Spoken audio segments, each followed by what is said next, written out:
Good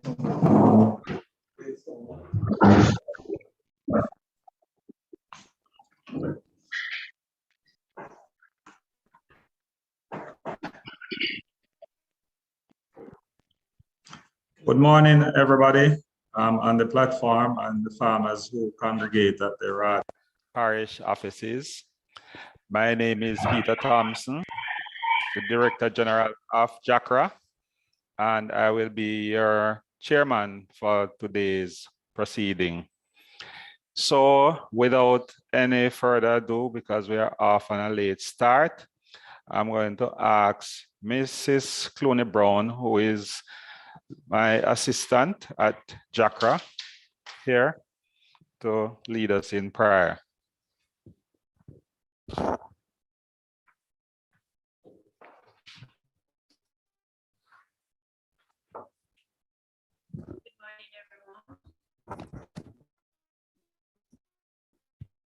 Good morning, everyone. Let us pray. Heavenly Father, we thank you for your goodness and your mercies towards us. Father, you tell us in your word that in all our ways we should acknowledge you, and you will direct our path. And for that reason this morning, we look to you for guidance. We look to you for strength. Father, we thank you for everyone who has joined us this morning. Father, to all the organization, we thank you for the work that they continue to do to build this industry. Father, we thank you for our farmers, recognizing that without them, none of this would have been possible. Father, we pray that you will bless everything that will be said and done, and we tell you thanks in your precious name. Amen.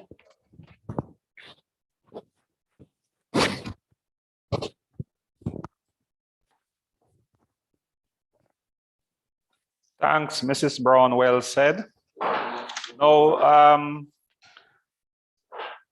we are celebrating the 5th anniversary of the Coffee Festival, and the host is the Tourism Linkages Exchange.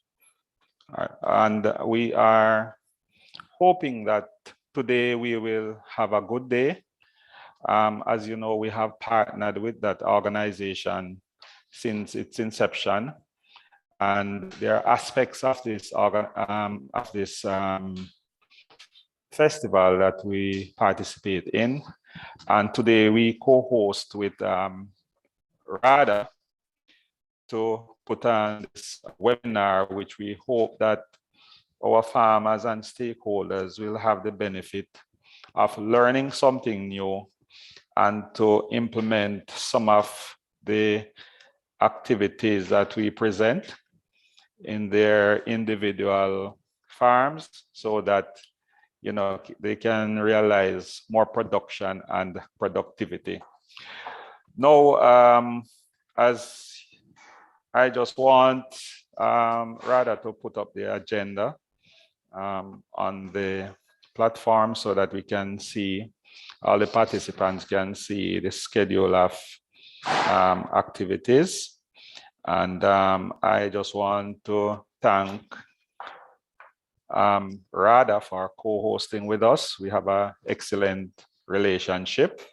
And I want to thank Mrs. Carolyn McDonald-Riley from the Tourism Enhancement Fund, who is the tower of strength behind this festival.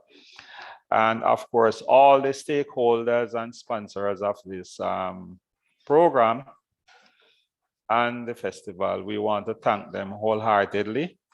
And we hope that each year as we go forward, it will be better and better in terms of the promotion of our Jamaica, Blue Mountain, and High Mountain coffee brands.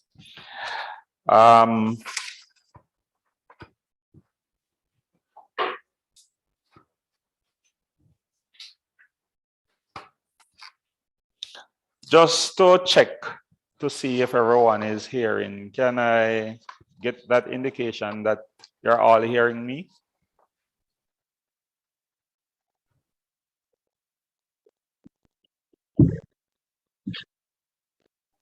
Hearing. Yes, Mr. Thompson, we're hearing you. Okay.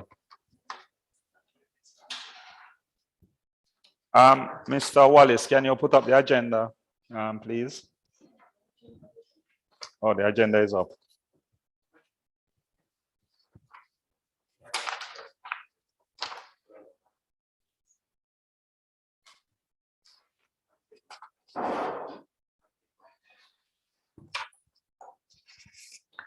So what we will have is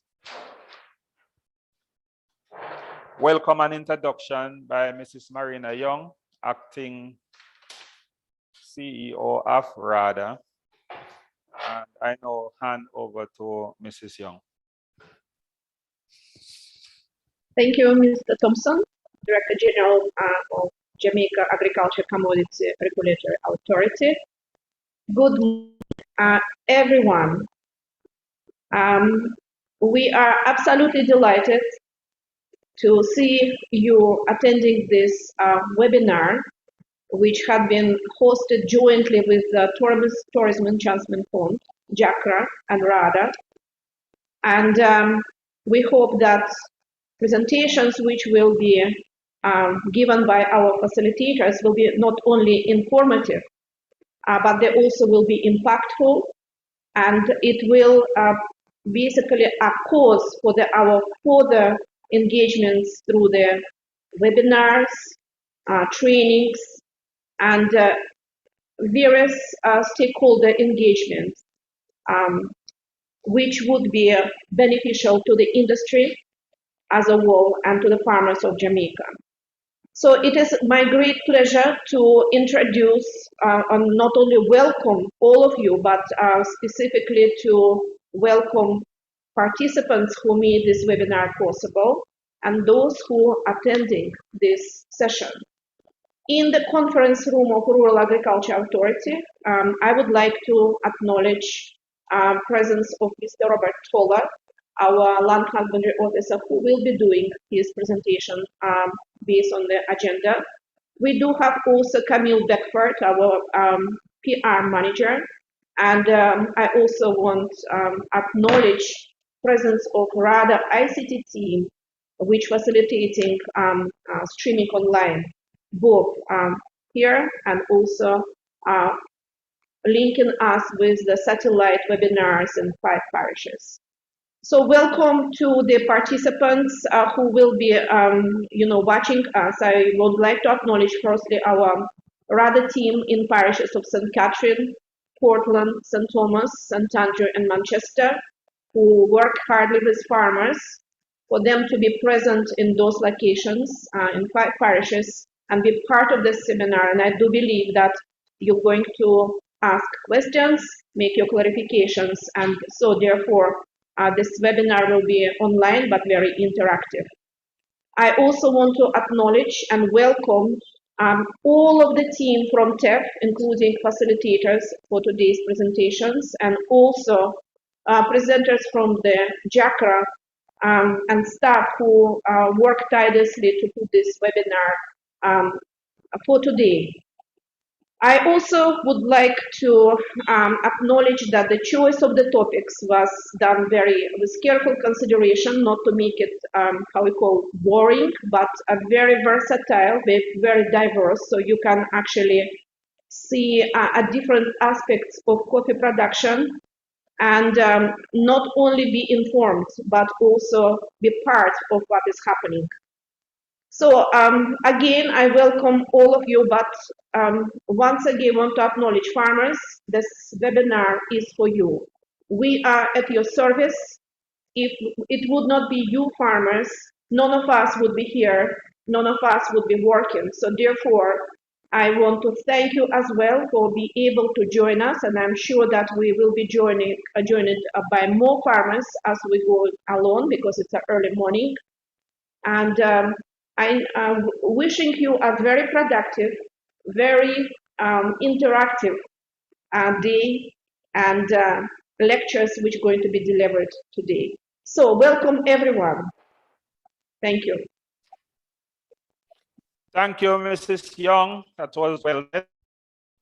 And I just want to also introduce my team, which I have in-house here, Mr. Willis, who is our coffee expert at JACRA here, and Mrs. Clooney Brown, who is my ably assistant. And of course, the others will join us as we go along with this program. So I'm now going to ask Mrs. Caroline McDonald Riley from TEFT, the director, to bring remarks. Thank you. Good morning, everyone. Can you hear me? Yes, loud and clear. Okay, very good. Director General, Mr. Peter Thompson, Director General of JACRA, Ms. Marina Young, Acting CEO of RADA, Mr. Wentworth Charles, Chairman JACRA, Mr. Hervin Willis, Senior Director, Coffee, Mr. Patrick Peterson, ISO Management Rep, Senior Compliance Officer of JACRA, Mr. Gerald Bryan, Advisory Officer, JACRA, Mr. Robert Tolo, Agri-Land Management Officer, RADA, our wonderful farmers, ladies and gentlemen, good morning. Coffee is the common man's gold. And like gold, it brings to every person the feeling of luxury and nobility. And that was said by Sheikh Abdullah Qadir. And that sounds like a wealthy man. So if we have coffee, we are wealthy people, or we should be. On behalf of the Tourism Linkages Network, and by extension, the Tourism Enhancement Fund, I'm happy to be here this morning to participate in this important Farmers Trade Day event. I not only thank the Jamaica Agricultural Commodities Regulatory Authority, JACRA, but also the Rural Agricultural Development Authority for the invitation and for assisting in organizing and executing the activities of this prestigious event.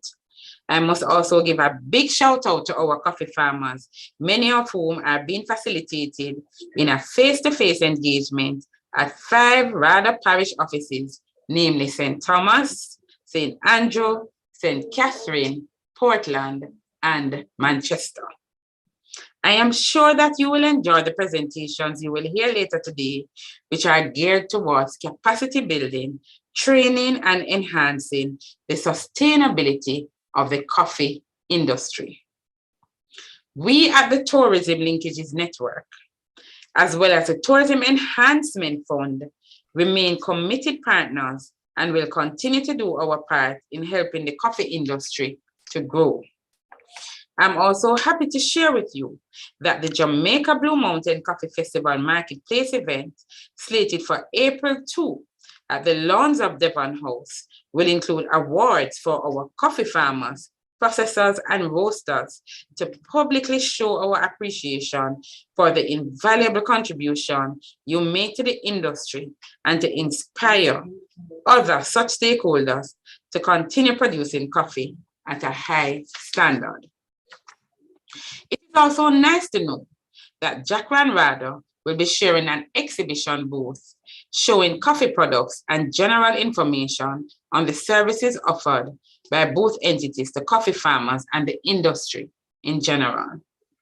Presentation will also be made approximately 60 of our coffee stakeholders, such as coffee farmers, green coffee processors, exporters, and coffee roasters, who have over the past 2 years demonstrated consistent performance in coffee production, green coffee processing, and roasting respectively, should be commended for such an initiative, and I applaud them greatly.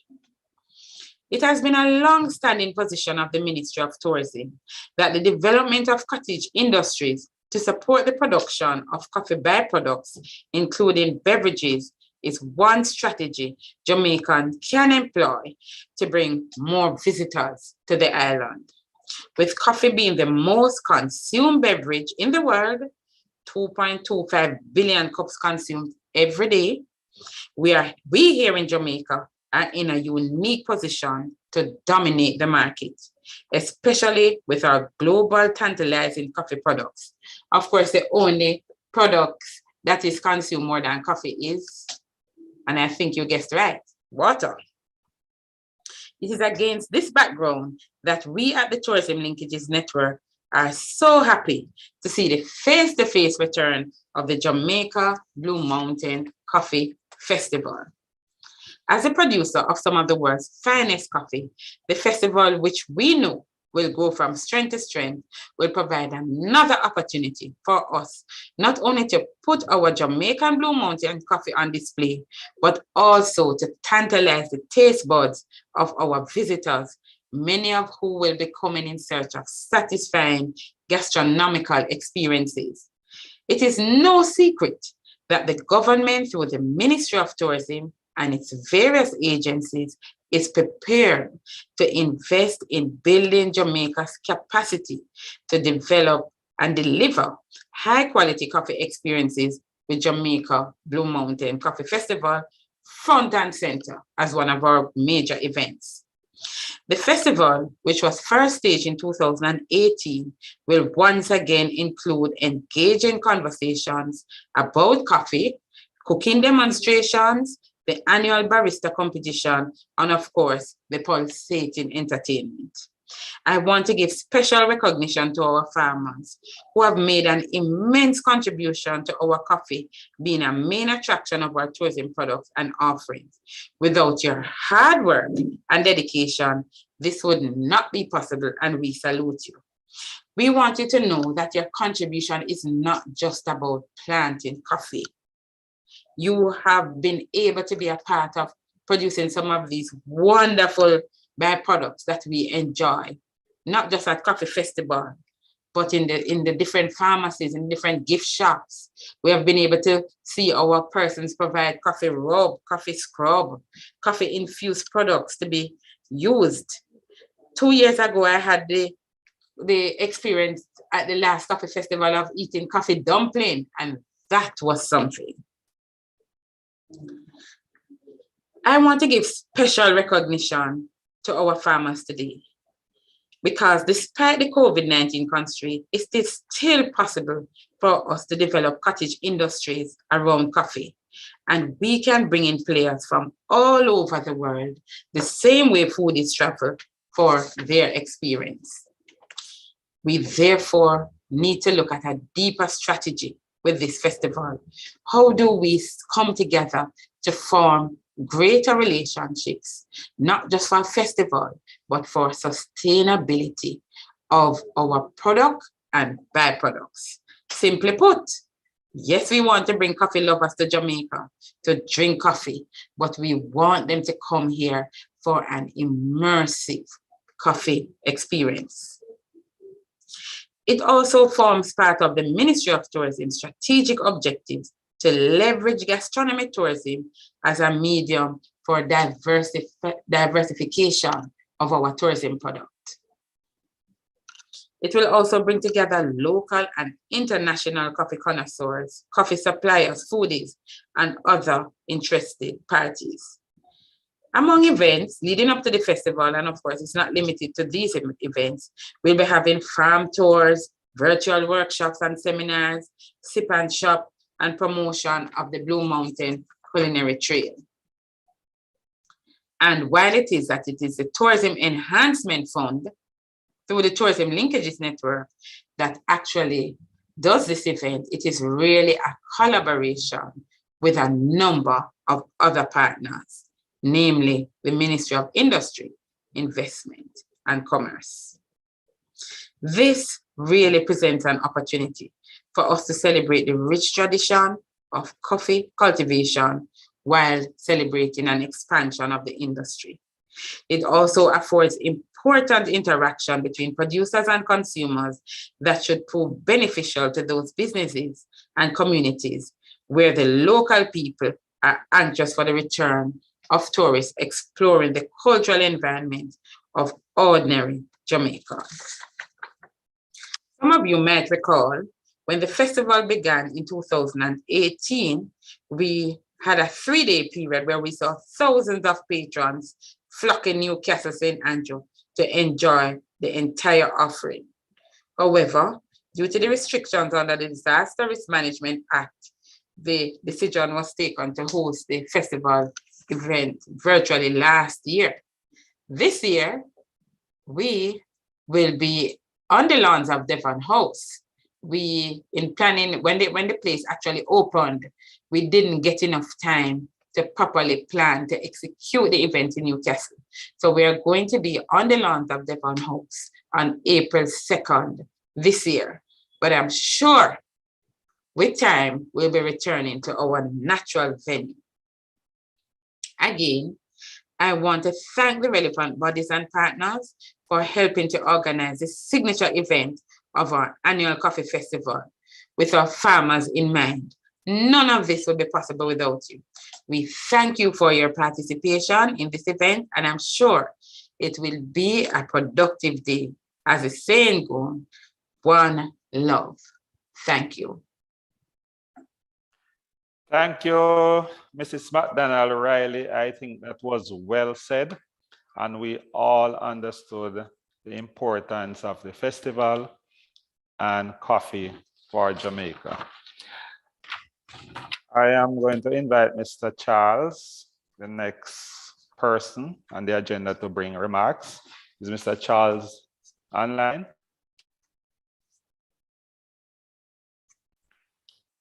It seems as if he's not online. Okay, what I'll do, I will just bring a brief greetings on his behalf. As you know, Caroline, I think you have said it all, but I just want to emphasize that we at JACRA are committed to the cause of improving the coffee industry. And while we are regulatory in our function, we facilitate the development of coffee. And later on, Mr. Hervin Willis will speak about some of the plans that we have to re-energize the industry going forward. I want to say that coffee is very important to Jamaica and to us. It brings in needed foreign exchange. And while that is happening, we want to ensure that our farmers are taken care of. So with that in mind, we have been looking at a number of programs to facilitate the development of coffee. And while we look at those programs, we have to bear in mind that coffee growing, while it is very important, it is affected by many issues and challenges. Chief among them, climate change, which see frequency of storms which destroy coffee plantations, especially in the eastern region. The aging farming population, as you know, as the farmers get older, there's a strong correlation between aging and productivity. So while we acknowledge that we have to find ways of bringing in new entrants into the business, but we have to demonstrate that coffee is profitable and it is useful and farmers can make money. So while we look at those issues, we have to recognize that our production is currently low compared to what it is 10, 15, 20 years ago. And we want to stimulate the farmers to increase their production and productivity while we focus on marketing to ensure that we have some amount of price stability.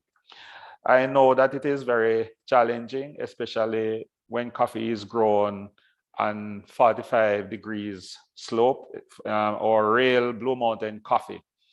And it is very challenging, and labor often poses challenges to the output. So while we recognize that we have to ensure that a pricing structure and a pricing mechanism are in place to facilitate the interest and to get farmers to be more active participants in the industry. Pests and diseases are very critical to coffee production, and we have seen the coffee leaf rust and the coffee berry borer, which oftentimes result in low production, low yields, and all these things. So we have to ensure that the research mechanism is in place and working so that we can have a better production going forward. So, ladies and gentlemen, from JACRA's point of view, we want to work with all the partners in the coffee business, our valued stakeholders, and our farmers, most importantly, to ensure that we work cohesively as a team and to ensure that we do whatever is necessary to stimulate the growth and development of the sector. I want to also thank the Tourism Enhancement Fund through the Linkages Network to be the host of the Coffee Festival for the last, well, this is the 5th year. And I am telling you that they are doing an excellent job. And while they are doing it, we are behind them, partnering with them and other agencies like RADA, and of course, our valued stakeholder, to ensure that we support the festival and to promote coffee as well as its byproducts, which you will see at Devon House, which Mrs. McDonald Riley alluded to. Where farmers can see, our investors can see opportunities in coffee and to make good of what they would have seen and learn over the period of the festival. So ladies and gentlemen, thank you. And I just want to wish you a very productive session and hope that you will learn a lot. And at the end of it, there are questions and answers which we will try to attempt to address, and hopefully marching forward, we can hold our heads high to say that it was well done and we have benefited. So thank you, ladies and gentlemen. And I'm now just going to turn over to Mr.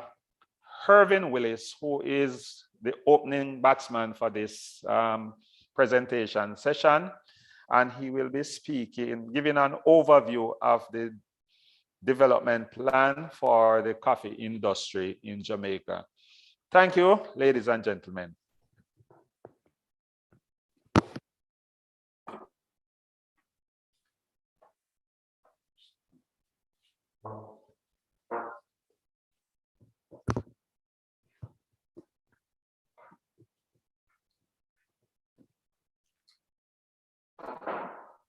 Good morning, everyone. Good morning, Mrs. Young. Good morning, farmers. Good morning, Mrs. Riley, McDonald Riley. Good morning to you all. And as we come today, it's another Blue Mountain Coffee Festival. I've been there for the first one, and I know how engaging it has been. The last 2 years wasn't as it was in the first two, but thank God we are here today. We are able to celebrate.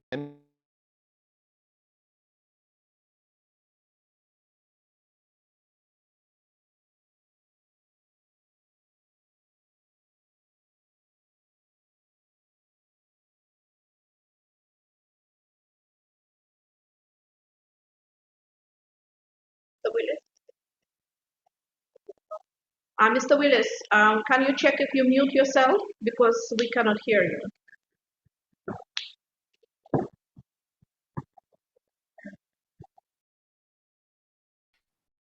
Okay. Hear you now. Thank you, Mr. Willis. Oh yes, morning again. And sorry, I did not realize that.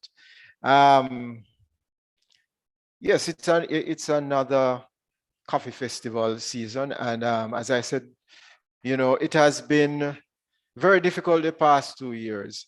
We couldn't do it the way we did it in the first 2 years. And we are really happy that it's going to happen this way, for this occasion. Now, the coffee industry has been going through difficult times. As indicated by Mr. Thompson earlier, it started out in the earlier years, high volumes in terms of production. And that has been the case. And then after a while, with the hurricanes, with the drought and all that, those sort of things, and some of the difficulties or challenges that we face, the volumes have declined.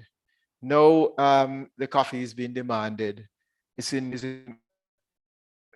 a strong demand for Blue Mountain coffee. And from indications, we are not really able to fully satisfy the market that is out there.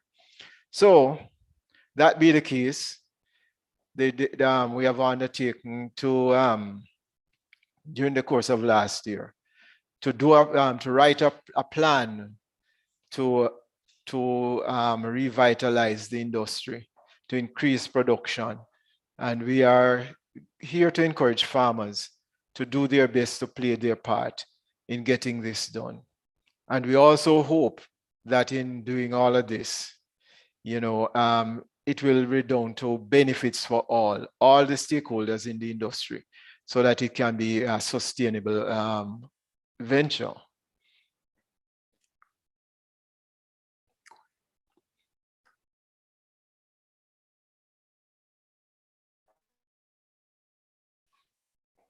Okay, right.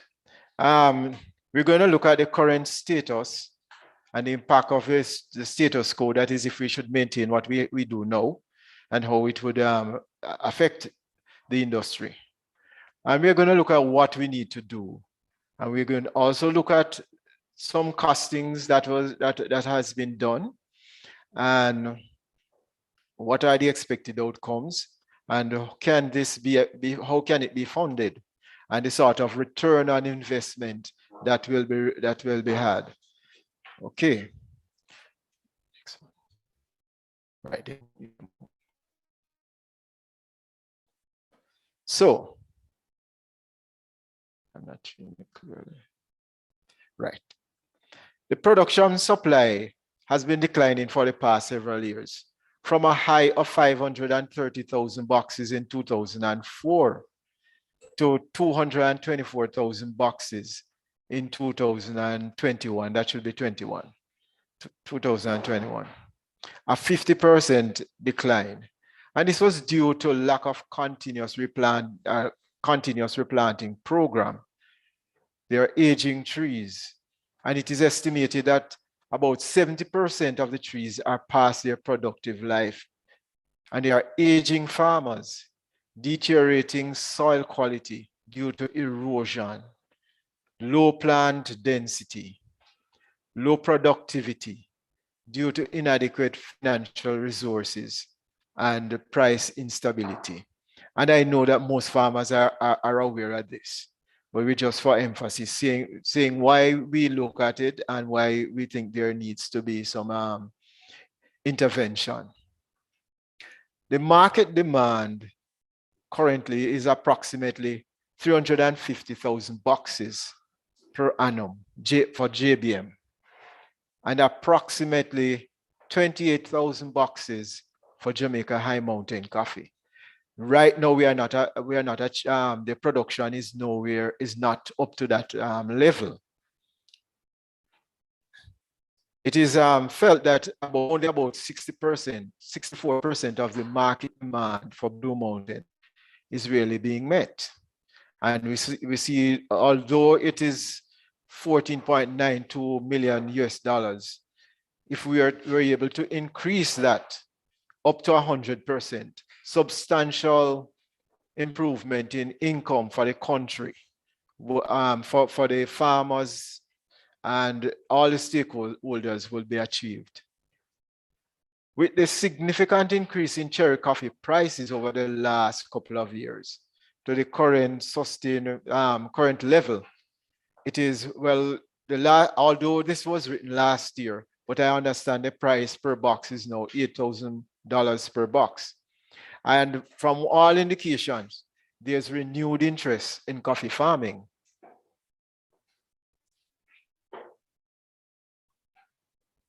Right, just to show you the graphics here.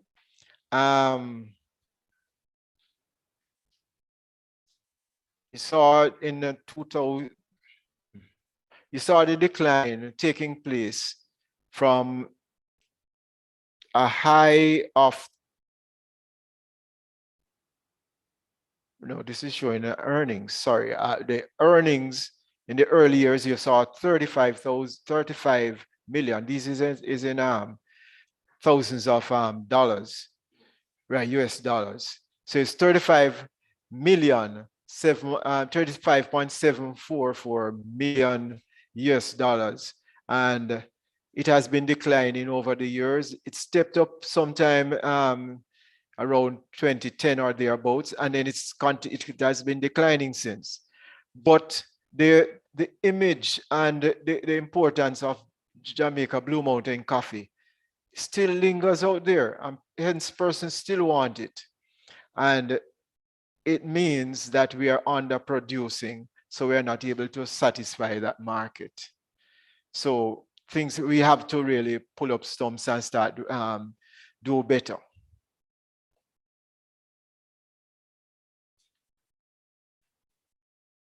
If comprehensive action is not taken now, if we do not support the farmers now, these are the things that will happen. We foresee continued decline and the ultimate demise of the coffee industry and a threat to JACRA's sustainability. In other words, if what we are doing, if what our mandate, the mandates that JACRA has to facilitate development and to do the things that it needs to do, if there's not enough coffee, then we won't be able to do it.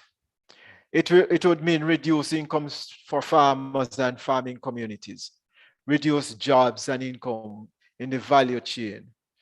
And in the value chain, you have all these workers, selectors, drivers, reapers, processors, etc.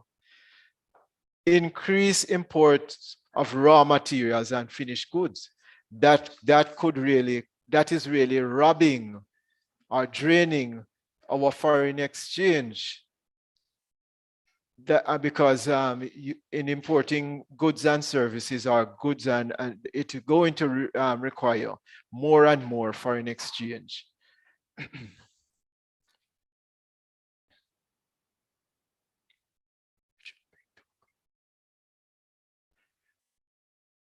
This is what we really need to address: the tree density and the aging plants.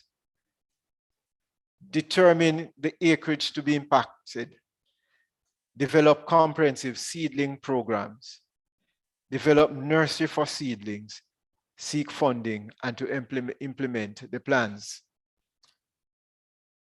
We need to also control pests and diseases, because pests and diseases could wipe out an entire coffee crop, an entire coffee field, especially things like the leaf rust disease. So early warning system has been put in place. There's research on the most suitable chemicals that can be used to control the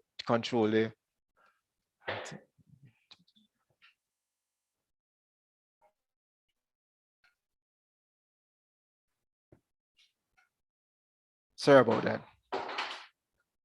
Okay. The coffee plan, there's a coffee plan, and these are the plans.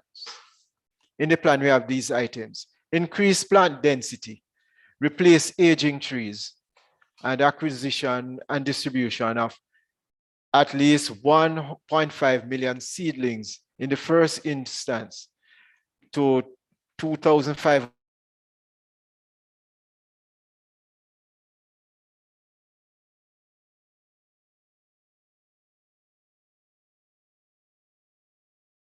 growth. Fertilizer will be needed, organic manure, fungicides, etc.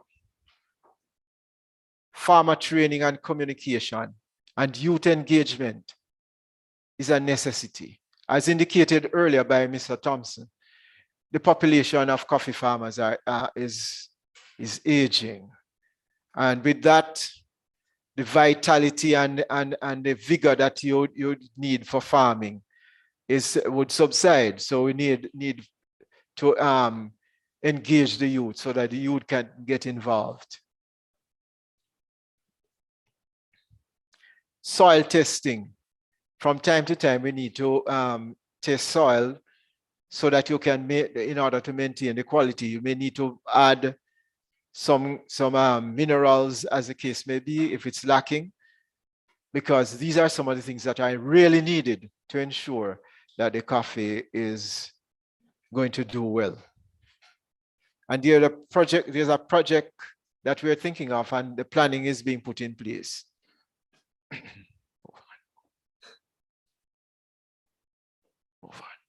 Okay. All right.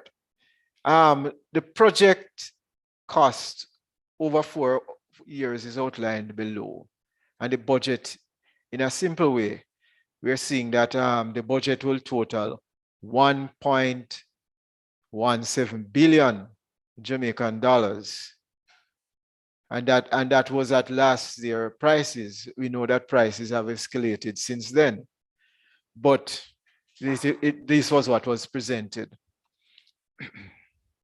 And in the budget, the contributors will be JACRA and Stroke and the government of Jamaica, JCEA, Jamaica Coffee Growers Association, Exporters Association, sorry, and farmers.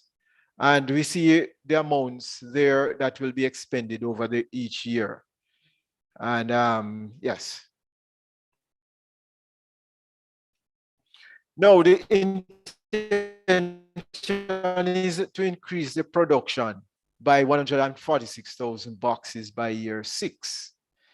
And the projected increase in income to farmers is 2.8 billion Jamaican dollars over 6 years. With multiplier effect, positive impact of $4.2 billion Jamaican dollars to the economy. Growth in annual export earnings, there'll be a growth in annual export earnings of $26.5 million, moving from growth to $25.6 million, moving from a 4-year average of US $16.9 million at the base rate. And of course, there'll be increased employment, primarily female, and increased engagement in youth. Increased value-added products, ability to increase local demand, especially from the growing tourism industry.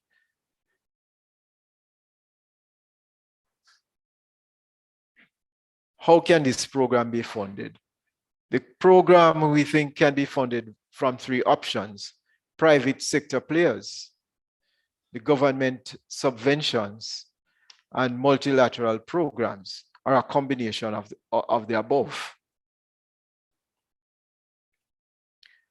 The steps that has taken place so far: we have presented the plan to the Ministry of Agriculture, and discussions are ongoing. They like the project, and as a matter of fact, they are interested in assisting in increasing, the production of coffee. Now, the plan that was submitted is still going through the preliminary stages. So in terms of rolling out of the expansion program, we are unable to say when that will actually take place. We are in a place where the communication plan to engage affected private sector entities will be ongoing. We're going to start the revitalization plan as soon as we get approval from the ministry. Now, we know, and in a coffee stakeholders meeting that we had last year, late last year, I did indicate that we have to consider the varieties that we propagate. And the typical variety is still the one that is the preferred one, because it has the cup features that the Blue Mountain and True Blue Mountain coffee exhibits. So in the rolling out, there'll be seedlings, and farmers are being encouraged to use the typical variety. Currently, however, I also hasten to say, in terms of development, we are doing some research on some varieties, and the research is being done to find 1 or 2 or 3 varieties that will exhibit the features of the cup features of the Blue Mountain coffee. We know the Blue Mountain coffee, the typical variety has challenges, but examples have been brought to the fore that if the coffee is being cared for properly, and all the nutrients are, and the trees are young and the nutrients are being put in the field, the coffee usually stand up more to the threats of pests and diseases. At this time, if there are any questions, and I know there might be, or there should be, please free to ask them.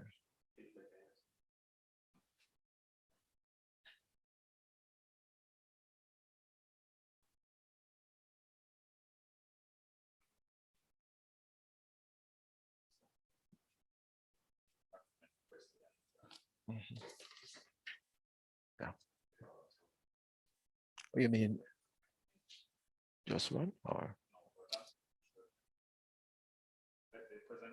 Wow. Sorry. Good morning. Good morning. Good morning. Good morning.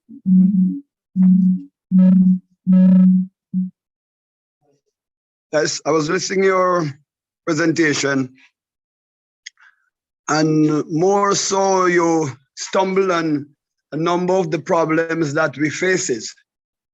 Low production, not necessarily. I'm not hearing you.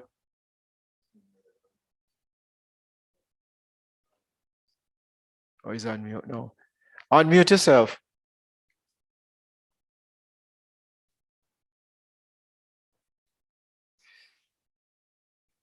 I can't hear you.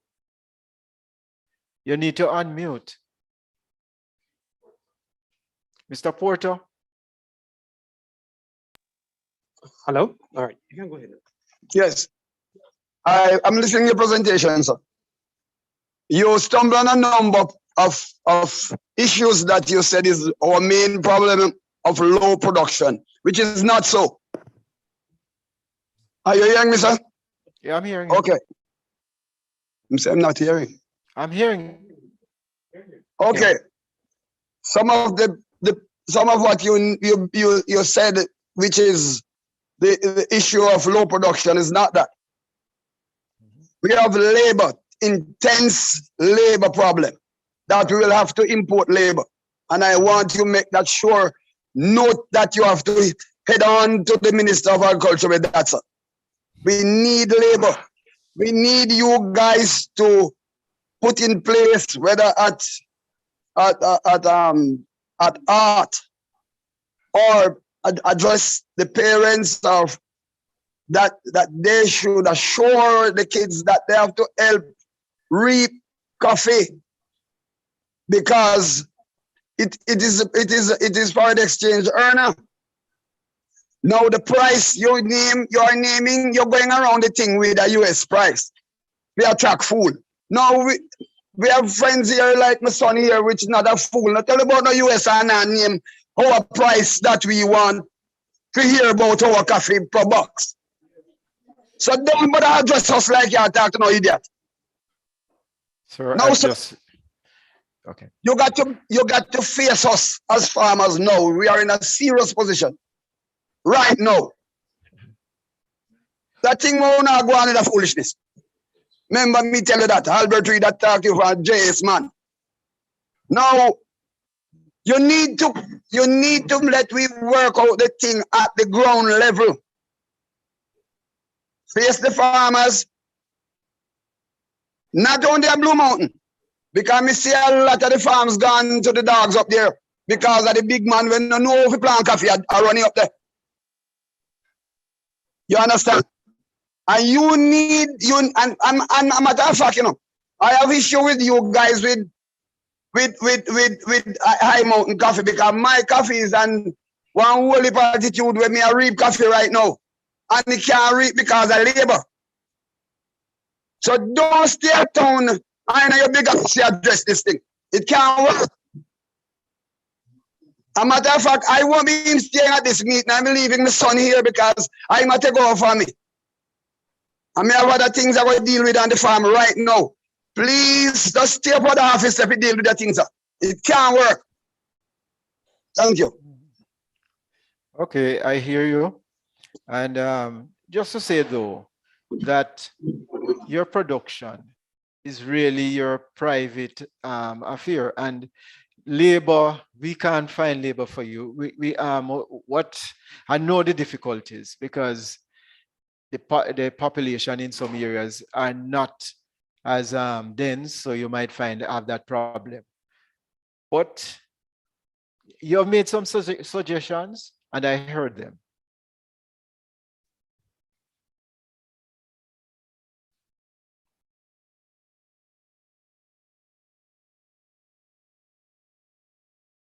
Any question? Any other questions? Or any All right. Good morning. Good morning. Good morning. All right. My name is Maurice Morris. I am actually a young farmer. I have a couple of questions for you, right? One is that what exactly is JACRA doing where it relates to pricing? Well, you know, JACRA is not in the commercial, is not in commercial activity. Right? It's not in commercial, and we're in a free market environment. So we are not into the issue of price fixing. We can't fix prices. We have to just, you know, work with all the stakeholders. And, you know, in terms of payments, we want to see a more equitable payment being made. But the truth of the matter is, everything is, all the commercial activities are really in the private hands. You are private. Okay. The buyers are private. So you understand how it goes.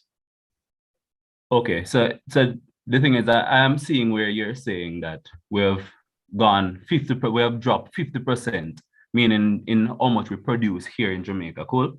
And if it is that you're outlining contributing factors, because you're saying if we fertilize, if we spray and all of that, price will dictate how much coffee is being produced in Jamaica. Because if we're not getting the price to care for the trees, then how does a farmer benefit at the end of the day? Everything comes at a cost. So I think maybe JACRA need to go to the government and say, hey, we need to start leveling the playing field, because at the end of the day, farmers are being the one that is producing the goal, but is getting the end of the stick, because we barely benefit at the end of the day. And if it is that you decide to say, all right, fine, we're going to maybe try and do the export thing for ourselves, it also affects us because we can't come up to the big price to pay for the licensing and all of that. And can I ask a question? Has the Blue Mountain coffee reduced, meaning the price has dropped in the international market? No, it hasn't been reduced. I know well, there was a case where it was exceptionally high in 2016, and certain buyers, overseas buyers, say they only bought the coffee because they had agreements and plans. They do it over 3 years. But after that, they said, listen, this price is not sustainable. So we had to, the local exporter had to really, as I say, wheel and come again and reduce the price to close to where it started in 2014. So hence, they are looking at a price that fit as well, and everybody can make a profit. And I do accept what you said, you said earlier about price being what it is, but we are looking at JACRA, looking at ways and means. Can't disclose all of that now, but how we can have some sustainability. And you're right, if you're getting a good price, then you can buy the fertilizer, you can buy the insecticide, and you can carry out the things that you need to do. And at the same time, get a profit and be able to live. This is something that we are aware of. But it has to be an agitation. The buyers will have to come to the table and do better. Okay. And the also, other thing I heard you mention. Oh, go ahead. You just before you go though, Go before ahead. I lose the train of thought, you mentioned about doing the exportation by yourself. You're small, so I am thinking that if you have a group, and as a group you can have unity of purpose and have the same outlook, you can set up yourself as a group that can plant and process and then export. If you do that, then you would see the difference, because you are now in control of what you sell that coffee for, and you could see a better return from your investment. Okay. All right. And I also heard you mention about getting young people involved in the coffee industry, right? Or farming overall. However, as I say, it boils back down to price, because nobody is going into a business where they're not going to see the return at the end of the day. That's all I have to say. Thanks. Okay, yeah, okay. And I agree with you. I think I said that, that the price is very important, because at the end of the day, you want to ensure that your return on your investment is worth it. One last question.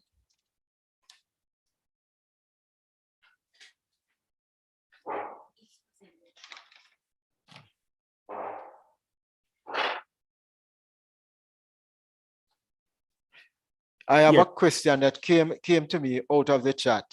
It says, is there a circumscribed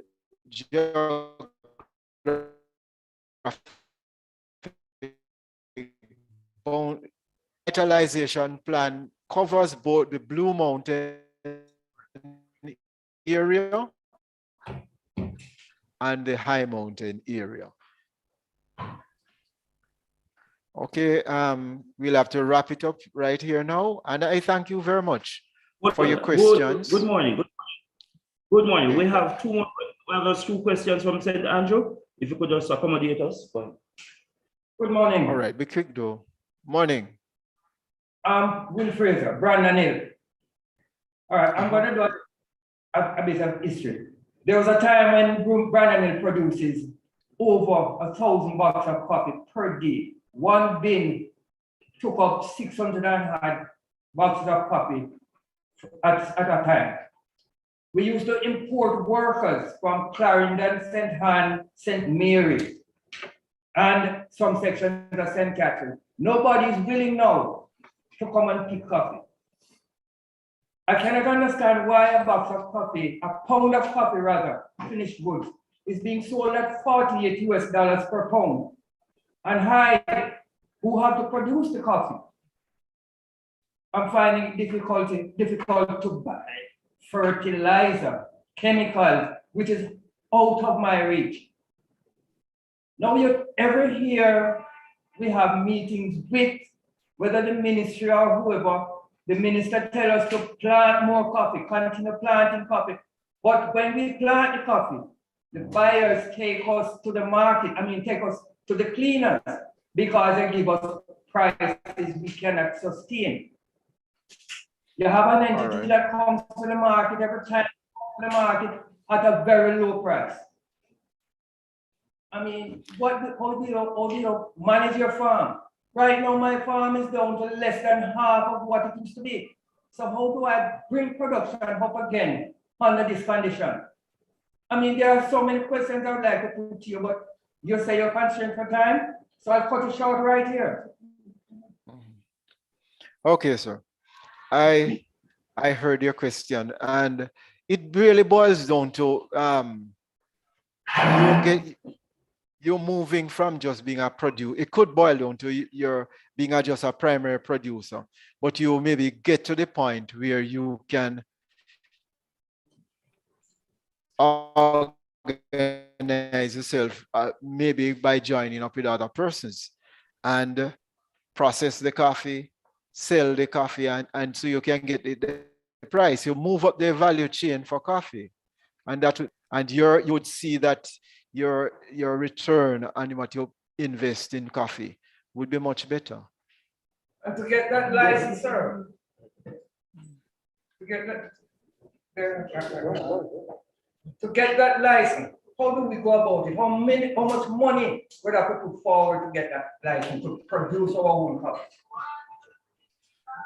Well, basically, if you as a group have a volume that it makes sense and you can take to market, you have to look at that too, And maybe what you should do is, if you have that feeling that you want to go this way, you may come into JACRA and discuss it. Okay, thank you. Two more questions. Go ahead. I only can take one more question. One more question. Let me just say. All right. Good morning, everyone. Mrs. Yankes speaking. Can I just ask you to work out our timelines? All right. We do have an agenda where the presenters will be delivering on time. So once we have more questions, as this particular presentation by Mr. Willis brought to us to discussion, can I just ask all of the farmers who want to ask the questions, just make a note and wait until we finish entire presentations, and we will give you additional time because we want to have a respect for our presenters to be on time.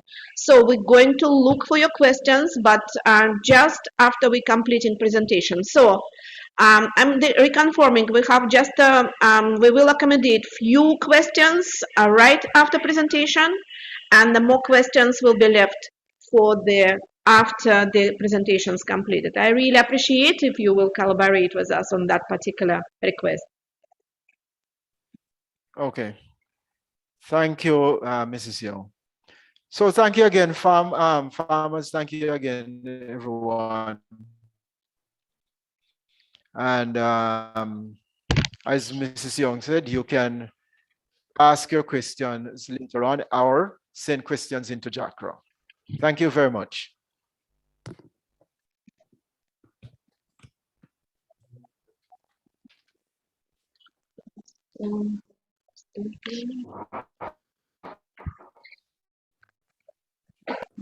Mr. Thompson?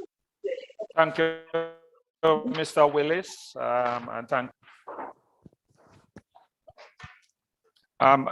Coffee is a very topical and controversial issue, and we hope that, I know the challenges experienced over the years with the industry, and we just want to assure farmers that we are doing everything within our powers to ensure that we get back on course. We have been off course for some time. And, there are many issues and challenges. We could spend the whole day here to debate them. But I just want to assure the farmers and our stakeholders that while we, regulate, we try to facilitate the development of the industry, and we will be pursuing vigorously the type of funding needed to support the coffee sector. And I know that the government will have to play an integral role in all of that. Now, I want to move to the next presenter, and this person is none other than Dr. Aisha Bailey from the Tourism Enhancement Fund, and she will be making her presentation. So without any further ado, in the interest of time, I just want to ask that Dr. Bailey present, and we will deal with any questions arise after the entire presentation session. Thank you.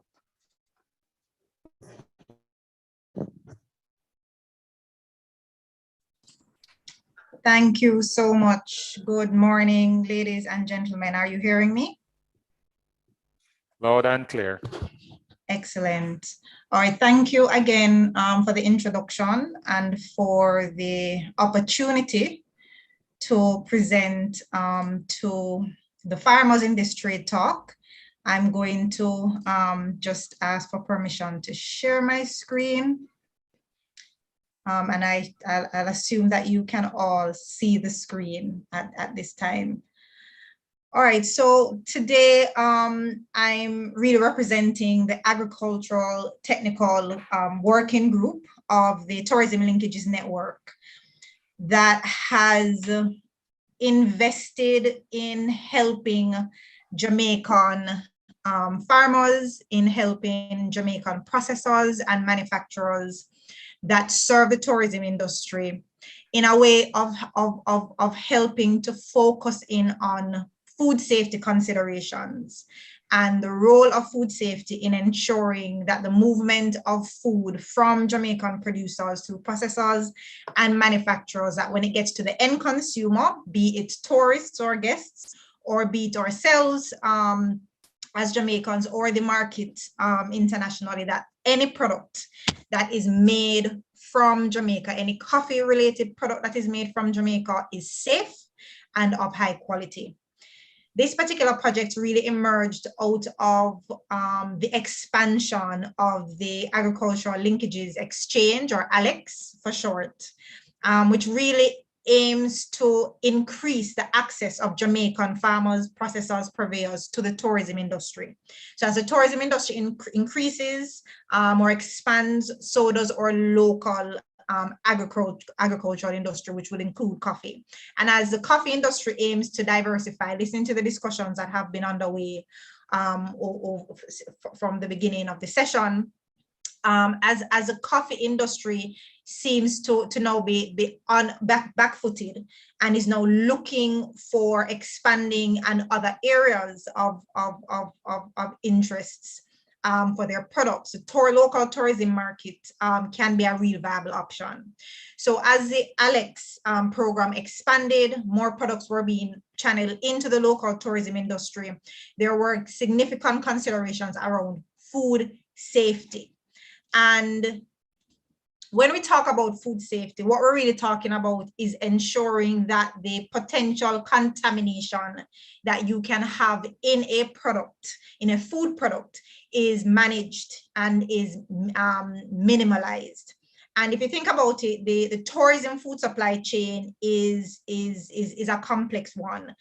So it connects our producers through a series of processors, distributors, transporters into the tourism establishments, which can be something that goes into room service, or it can be something that's in a restaurant. It can be accessing a bag of coffee that someone who is visiting the Jamaican Blue Mountains may buy from a farmer or a seller in the Blue Mountains. So ultimately what we're talking about with food safety is where within this process can you, either as a farmer or a processor, be looking into identifying the potential sources of contamination moving through. So here are some main considerations, which I'll go through quickly in the interest of time, is identifying potential contaminants, right? How do you as a coffee farmer determine where the possible sources of contamination are? And it is important to identify those potential sources, because if there is an issue of contamination, and we'll discuss the potential contaminants shortly, if there's an issue of contamination, you need to be able to trace back to where that source is so that you can nip that in the bud. And that's really what hazard analysis is really about.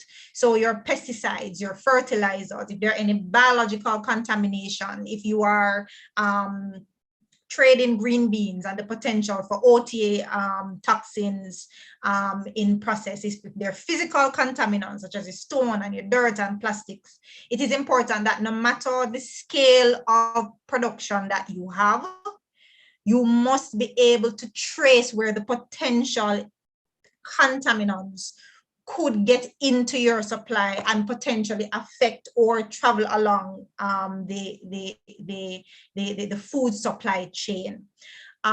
So that kind of analysis, or what is more from the industry perspective, is called the hazard analysis and critical control points, or HACCP, at the farmer level, is very important for the coffee industry as well. Things like sanitation, you know, is the area where you are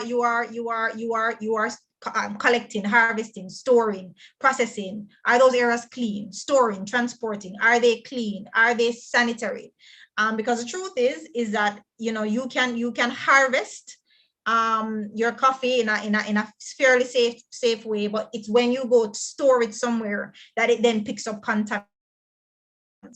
So this consideration is also very important. Things like chemicals, where your chemicals are kept relative to where your products are kept, is also a very important component of ensuring that anywhere where your products, and when I say products, we're talking about beans, we're talking about ready to drink beverages, we're talking about if you're giving waste material for recycling, you know, when you have that waste from the production, you know, is the area where you're keeping that waste that somebody else will then take to recycle for whatever use, is the areas clean and safe. Worker hygiene, so your farmers, your anybody who is working with you, anybody who is transporting, anybody that comes into contact with the materials must be sticking to some established protocol. And the established protocol doesn't have to be terribly complex. Ensuring that there's proper hand washing, especially now in the COVID era. Many of us, you know, many of our businesses, many of us that interact and source material from farmers are very concerned about personal hygiene practices. So this is something that also must be well must be stuck to and well established, no matter how large your facility might be. If you're using water in your processing, so clearly that is an important part of your processing activities, using water. Where are you getting the water from? Are you totally convinced that your water is safe? Because from my experience, you know, I've seen products that I use. I will get products from a supplier, milled material, coffee, and then we may have to rinse that through the process. And I've seen where just water alone can introduce contaminants into an end product. And the truth is, when you're looking at chemical contaminants and biological contaminants, these are not things that disappear eventually over time. They have to be treated. They have to be identified through some analytical tests. And they have to be monitored to ensure that these potential contaminants do not persist throughout the supply chain. So if you're using water from National Commission, you know, that is treated for the most part. If you're using water that is coming through pipes that have been there for eons, and there is a potential of lead contamination. There's a lot of lead contamination that we're finding in agricultural products for that very reason, because they're old pipes that used to use lead. You know, so this is things that we need to consider. And when you're talking about export markets and you're talking about large markets, and the tourism market is really an export market, we have to kind of be very firm in our process to ensure that our water is not potentially introducing contaminants. The harvesting process, so are the people and equipment that you're using safe or free from contaminants. So if you're using a basket to collect your beans, is that free of contaminants? How are you ensuring that it is clean of contaminants? What is your process to ensure that you're always cleaning that basket, right? And these are things that, you know, you just have to do. You may have established in practice, but if you don't have it established in practice, it is important to establish those systems now. When you're finished with your harvest, you know, what are your rules around, you know, how you package that and store it, whether it is close to the soil or not. That is something that you have to also bear in mind. Waste management. So coffee, particularly lower down the supply chain, well, at the beginning of the supply chain, in the processing phase, you generate a lot of waste. And I know from a compliance perspective that how you manage your waste after removing pulp and so on is an actual important part of the regulations, right? For obvious reasons. And it is important not only because of environmental protection that this is important, but the reason why managing any waste early in the processing stage is important is because any organic material leads to greater risk of microbial contamination. So trying your best to stick to those systems, trying your best to stick to those regulations that are in place for processors is important. As you move down the supply chain, then coffee generates waste in other ways. And if you know much about the chemistry of coffee, it's highly acidic, right? It is something that it has to kind of be managed just to ensure that there are kind of no risks moving forward. So proper systems for storage, proper systems for disposal. If you're using a reduce recycle, if you're using it in some small composting kind of activity, also ensure that you have a proper system in place. So if somebody asks, you know, what is the system for that, it is very clear to you, and ensure that your personnel, your staff are also very aware of your systems for managing waste.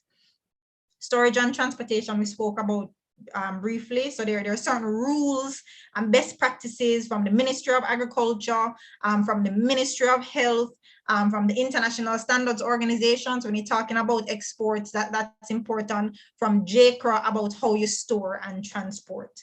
Important again to ensure that you are not promoting or increasing the risk of microbial contamination or excessive spoiling, to ensure that there isn't cross-contamination. So if you have chemicals that you might be using for fertilizers or for cleaning and sanitation, that you're not storing that directly beside produce that is going to be going out in trade. You know, these are considerations that are important. If you're sending it through a truck or sending it on a van, you have to ensure that the truck and van clean, because you may not think these are areas where you're going to pick up microbes or pick up chemical contaminants, but it certainly has been shown to be potential areas. How do you track what you harvest and what you sell, right? So if for some reason somebody down that supply chain says, you know, I bought X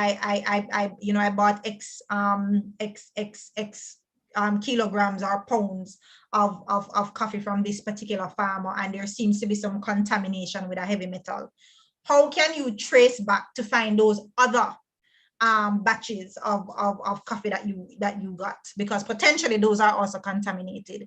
And this is a kind of tricky part, you know, this is kind of the difficult part, you know, and traceability is not only from the farmer stage, but if you are supplying a purveyor, if you are supplying a processor, if you are supplying a manufacturer, or if you're supplying directly to a food and beverage entity, you also have to have that discussion that, you know, their traceability system kind of aligns with your traceability system, so that if there are any issues, you can easily identify where the potential issues are, and how that can be addressed. Emergency planning, which is a kind of follow-on on that, you know, if there is an issue. So if we find high OTA levels in a shipment, and as a result of consumers getting sick, how does your farm facilitate any kind of studies or any kind of assessments from the Ministry of Health to see, okay, let us come in and test your supply and ensure that, you know, anything that is being produced from your facility is free of this particular item or not. So this kind of emergency planning, I mean, it's something we don't want to have to deal with, but it is important to do so. And in general farm management, you know, I heard a lot of the questions and the concerns early on that the sustainability of producers in the coffee industry, and unlike many others, is really a very big challenge now, because there are so many other complex issues that are facing it. And I hate to say, but this is another issue that has to now influence that. You know, food safety considerations are very important in the local market, but even more so important in the export market. So if you're focusing on expanding and growing when the environment allows for that, you have to ensure that you are adhering to all the different practices, whether it's good agricultural practices, good manufacturing practices. If you're manufacturing products of coffee, you have to have all your documentation in place aligned to JCRA standards to ensure that you can be compliant and to ensure that you're keeping your products safe. So the Tourism Enhancement Fund, through the Tourism Linkages Network, has established a food safety manual for agricultural suppliers. And I'm just going to share my other page shortly to show you a picture of that manual. So here's the manual. It will be available on the issue.com/tourism linkages network shortly. It's not there yet. So that all farmers, all processors, all manufacturers within the coffee industry who want specific information and tools and resources on how they can maintain food safety practices within their operations, particularly those who are servicing the tourism industry, all that information will be there for you. It is aligned to the Bureau of Standards, the Bureau of Standards for their standards in food safety. It is aligned we did lots of consultations with RADA, aligning the guidelines here with the activities of RADA, plant quarantine, Ministry of Health. So it's really kind of combining all the food safety related frameworks, guidelines into one comprehensive tool, so that any processor, and even though this particular guideline or manual is open to all agricultural suppliers, we are particularly interested or keen on having this be available to those that are supplying the tourism industry, because that was really where this was birthed. So this will be available very soon on that particular website, and I'll probably copy and paste it in the chat as well. So I wish all of you the best throughout the rest of the events, and I will entertain any questions that might emerge from this presentation. Thank you.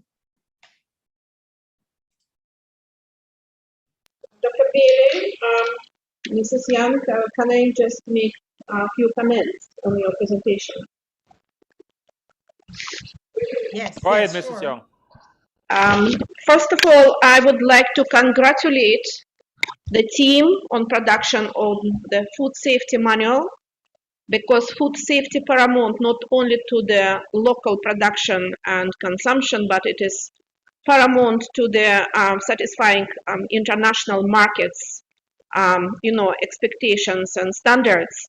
So this is absolutely important development.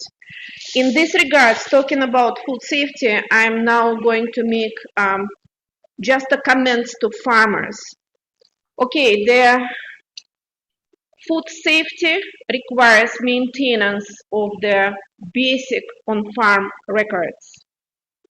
So any audit, any inspection will be asking to present the evidence of what you're doing on the farm. So, and many farmers might think that it is something very complex. No. From the previous experiences with, Food Safety Modernization Act, how we were meeting all of these requirements, I want to say, farmers, the farm records, on-farm records is a very weak point across the board generally. I'm not talking only coffee farmers. And I want to encourage you to keep as simple as possible, even ordinary school notebook records. However, industries across RADA and TEF and JACRA, we do have basic templates. Some of the templates could be specific to use of fertilizer, recording your pesticide use, planting dates or whatever. Those are available. If you visit even RADA website, you can find some basic records. You can download it and use it. Your extension officer also can guide you. We do have a templates which we can email to you. So my very important point, whatever we do, if we cannot provide the evidence of the records, it will not be counted. So it's not only doing, but recording. And I hope that we will be working very strongly to meet that very important aspect of the production. Thank you very much, Mrs. Young. Well said. And I just want to thank Dr. Bailey for her presentation. And you see, both JACRA and RADA are on a path to adopt fully ISO standards. This is very critical for our food, especially our food industry, which we have to demonstrate our ability to show the processes involved and whatever food safety measures that are necessary to bring the final product to the consumer. And therefore, it is very critical going forward.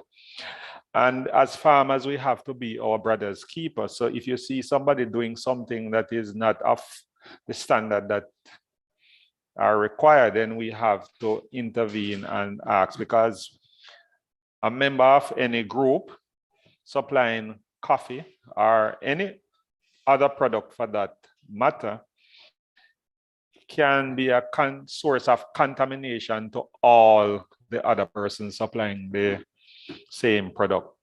And all of us will be falling down when it comes to food safety.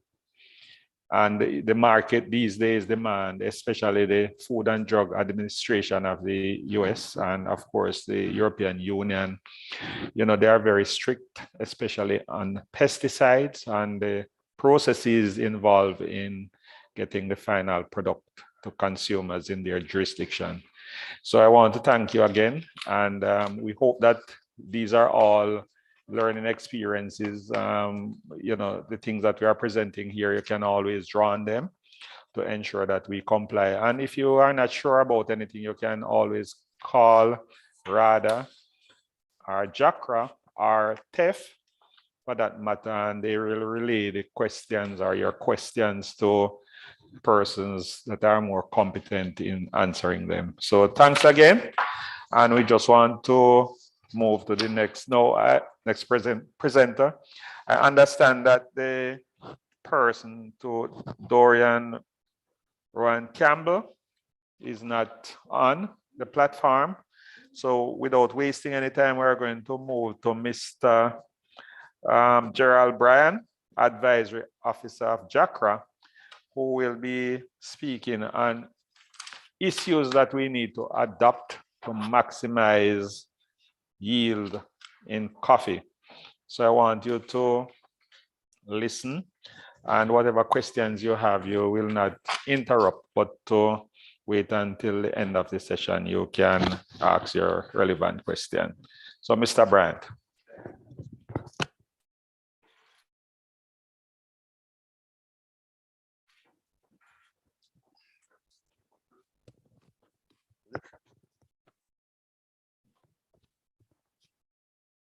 Morning, everyone.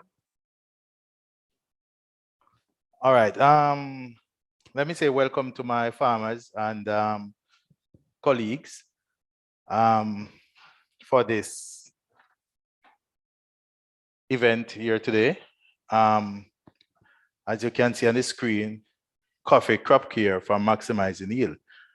I will be addressing what we refer to as the minimal requirements that would assist us in getting maximum yield. All right, so we start by ensuring that the seedlings as the first priority. And we are saying that farmers from time to time will choose seedlings to plant that are not desirous. That is, if they are having root system problems, as you would have seen in the first slide.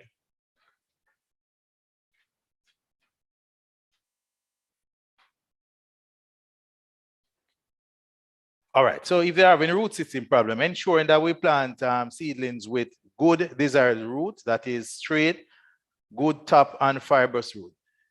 Therefore, we are not asking farmers to do what they refer to as draw root or bare root seedlings from the farm, because majority of the time they end up having issues in terms of bench or fork root. Right, so we are saying that once you get the seedlings planted right, then we should. So the root system in planting the coffee seedling is critical. Now, for our seedlings, we are saying that we are ensuring that the genetic purity is good. The seedling should be well developed, free from pest and disease, and when you're planting, ensure that they have at least 5 pairs of leaves. In so doing, that is why we monitored our nursery operators and ensure that farmers get the best quality seedlings, which would enhance your productivity and the ability to produce coffee well. In planting seedlings, we are saying that initially, it takes 871 coffee seedlings to do 1 acre when it is lined out at 10 by 5. Therefore, ensuring that such an investment, the farmer must ensure that all preparation is done correctly. And we are saying that the process of all preparation to planting sometimes can take you approximately 2 to 3 months.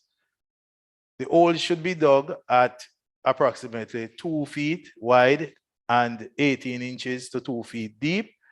And the organic manure incorporated in the hole. We are saying that when you do add your organic manure, you should ensure that the hole is mixed and it should stay at least 6 weeks before adding the seedling to that. So we refer to that period as weathering. When planting your seedling, I'm sure that all coffee farmer by now knows that they should remove the polybags that they come in, and that the seedling should be planted in the center of the hole and no deeper than where the seedlings are in the bag. What we have noticed is that some farmers purchase the seedling and the workers plant the seedling so deep that at least 2 pairs of leaves covered in the soil. This would reduce the viability of the seedlings. After planting of our seedlings, we have to ensure that our field management operation is in gear, and so weed management is critical. Now, a lot of farmers plant the seedling, and by the time they return to do weed management, we refer to it as the seedling are choked by weed, and that would reduce any good growth potential. That is, you would have pest and disease invading the young seedlings, and we know that in the tender early stage, once this happens, then we'll be losing out on such investment.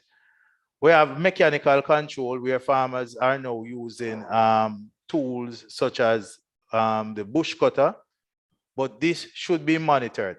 Circle weeding is phenomenon and it should be maintained at all times. If the worker or the farmer uses the bushwhacker and go too close to these seedlings, it can result in what we call barking, that is removing the cambium from the seedlings, and surely these will surely die over a period, or you will see very heavy stress on these, which appears to be like nutrient deficiency, and over time these seedlings will die. Chemical control is also critical. Systemic or contact, the farmer should also ensure that it is circle weed before applying, because most of our spraymen from time to time, chemical do catch these seedlings from the drift of the wind and resulting in stress to the plant, and also sometimes we losing the seedlings. Then we have our tapping. So now our seedlings are growing. 1 year after planting, we should do the first major management operation on these seedlings. We refer to it as tapping. That is when the plant is approximately 4 feet. We should ensure that we remove the top of the plant at 4 feet. And some farmers cut immediately at the laterals. We are saying that you should cut at 1/4 inch above the lateral, ensuring that we don't get damaged by tearing or anything like that from the plant. All right. We are saying at that time your plant should have at least 10 to 20 laterals or branches going out. That would indicate a good and healthy plant. Shoot selection.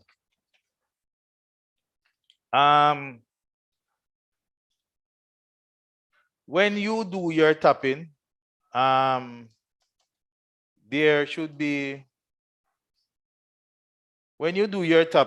there normally have what we refer to as 3 to 4 shoots or more coming out from the cut. We're saying that select shoot, right, that is desired, looking good based on where it is located on the plant.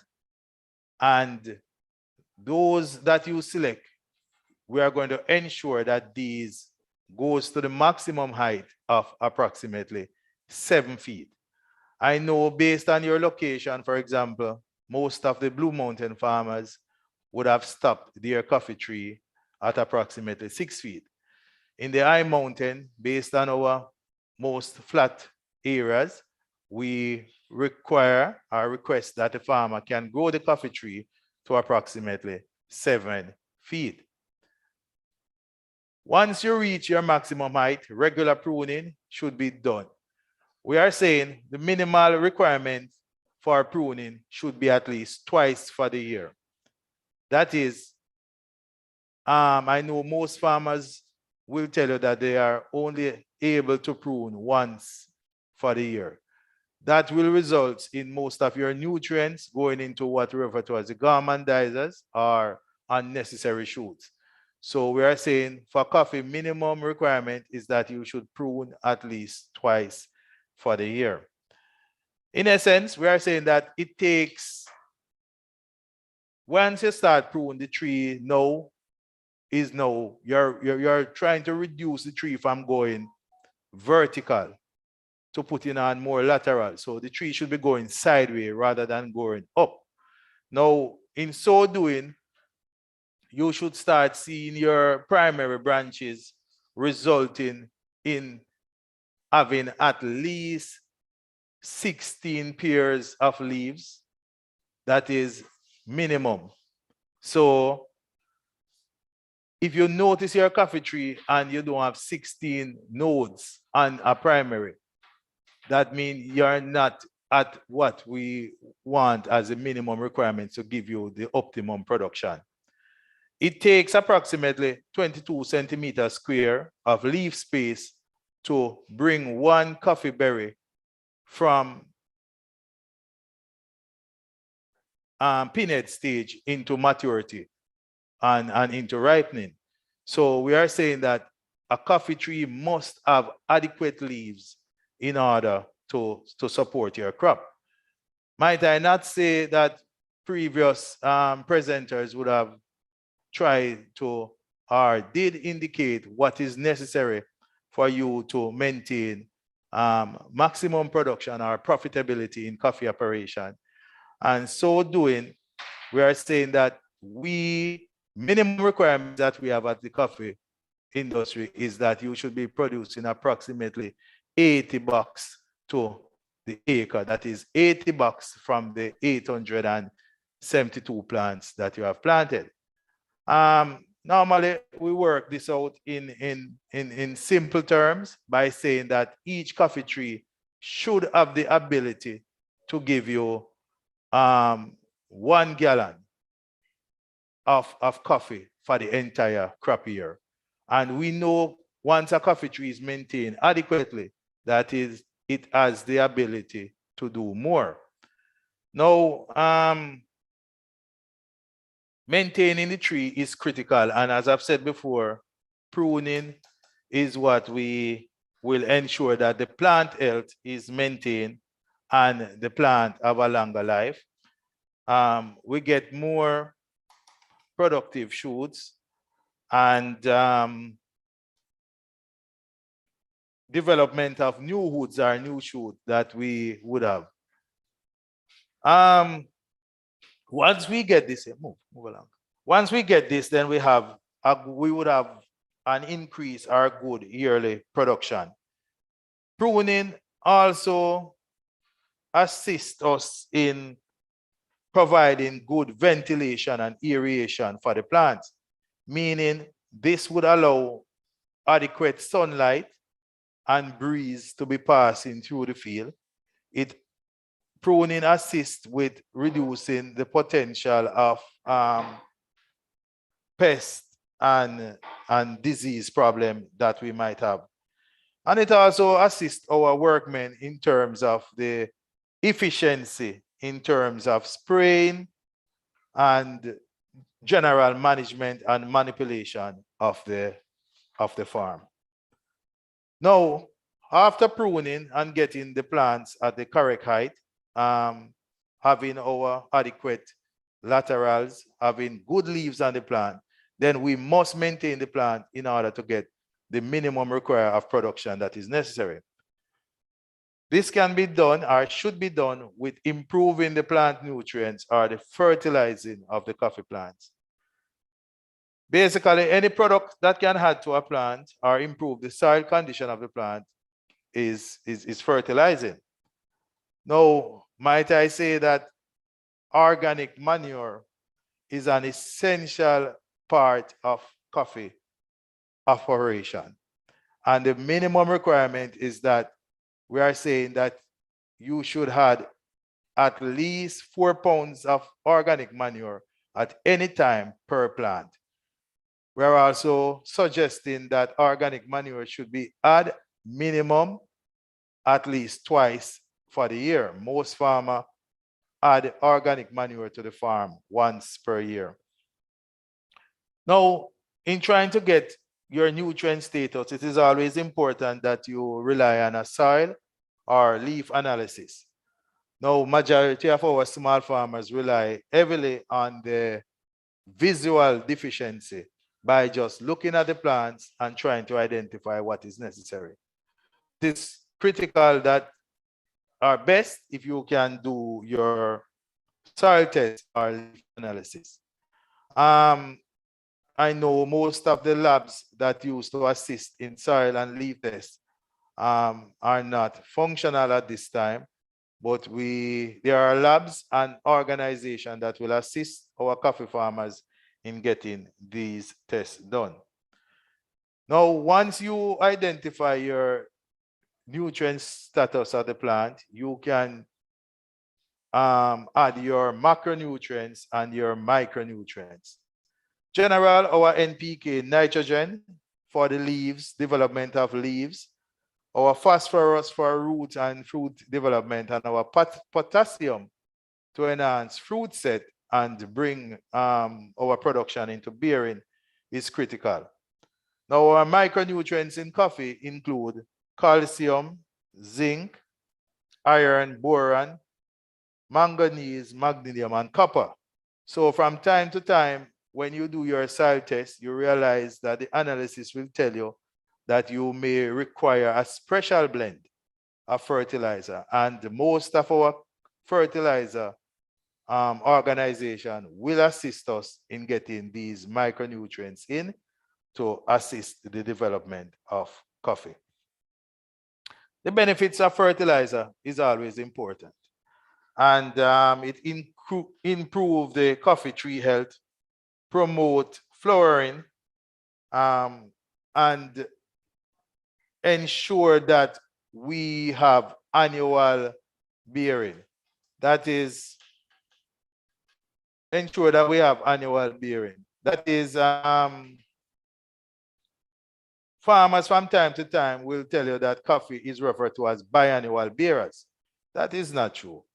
But if the nutrient status is not there to produce new shoots, then what you'll get is that the plant will rest 1 year in order to gain nutrients to bear the other year.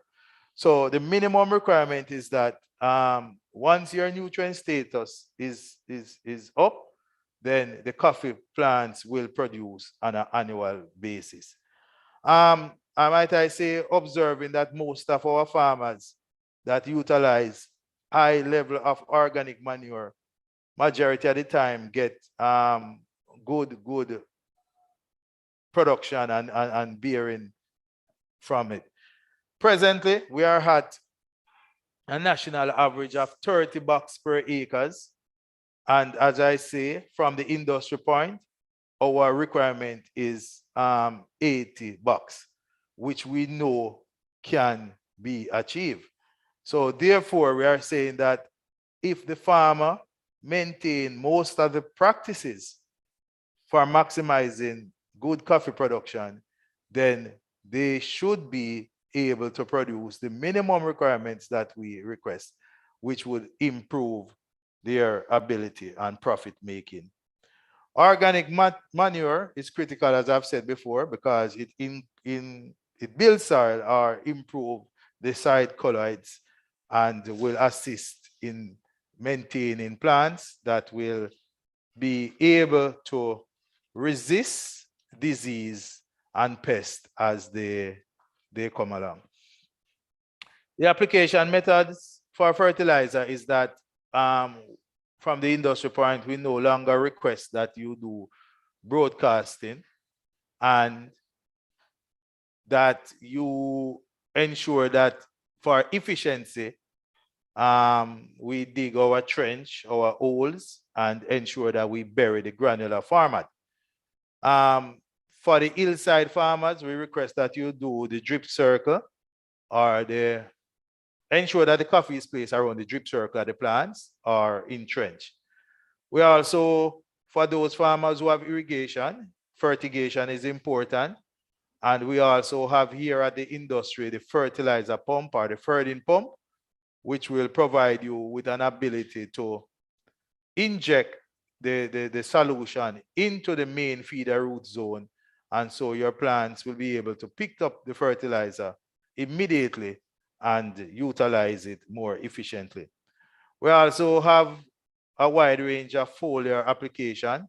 And I know that most of my coffee farmers would apply foliar fertilizer when they are doing other pest and disease control, which we refer to it as a cocktail, which will utilize one spray to capture just about everything.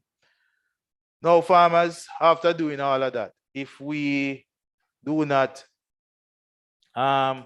control our shade, then that is shade management. Then that is what is critical to us. Coffee requires approximately 60% shade. And therefore, we utilize temporary and permanent shade in coffee operation. Shade is important because initially, when you plant, the young seedlings will require shade. However, as the coffee mature and the time of year, which we refer to as the crop phenology, changes, then the shade is also required to be managed. Now,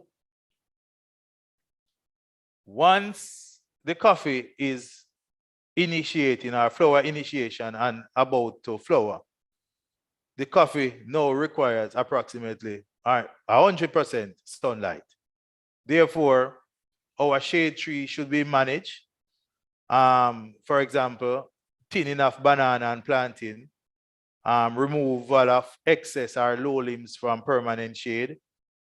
In some Blue Mountain farm, I know the entire shade tree is trimmed, resulting in within the next 3 months, then once the beans have developed into mature berries, then you would have the shade coming back to provide the adequate shade that is required. In coffee operation, we are saying that the shade tree should be 7 times the height of the coffee tree. Meaning, earlier on I mentioned that the coffee tree should be approximately 7 feet tall. So we are saying that your shade should be 7 times that, so approximately 20 to 21 feet high. This will result in enough sunlight penetrating through, also enough air space. I have noticed that on most of my smaller farmers holding, shade management is not managed. So what you will get is the coffee tree looking very slim, competing with these low shades for sunlight. So you have less primary branches. And of course, in time of flowering, you have less fruit set on these branches. Now, earlier on, I mentioned about the nutrient status, and farmers will have informed us that from time to time, they see fruit fall after fruit set. That is, after flowering, you will see they have heavy fruit fall. Now, farmers, the coffee plant, just like any other live thing, would require nutrients at specific time. During flowering, it is critical that the plant have enough nutrients to bring it through to maturity. If you don't have this, what will happen is that during the process, getting to maturity, the plant will shed berries just to ensure that the nutrient status that there is, it will only carry what it can manage to carry to maturity. So we are stressing plant nutrients at all times, and we are saying you should add nutrients or fertilizer at least 4 times for the year. I know most of my farmers would laugh because they know it is at the price that it is now, it is difficult to do so. We are saying that each coffee plant requires approximately 1 pound of fertilizer. But for minimum, we have reviewed the document and we are saying if you can give each coffee plant ½ pound of fertilizer and at least twice for the year, that would assist us in carrying quite a large number of berries. But the requirement is 4 times, and you should give it 1 pound of fertilizer each time for the entire time going through. Our next major topic in ensuring that we maximize production is our pest and disease. The major pests of coffee include the coffee berry borer. And the coffee berry borer feeds on the mature coffee beans.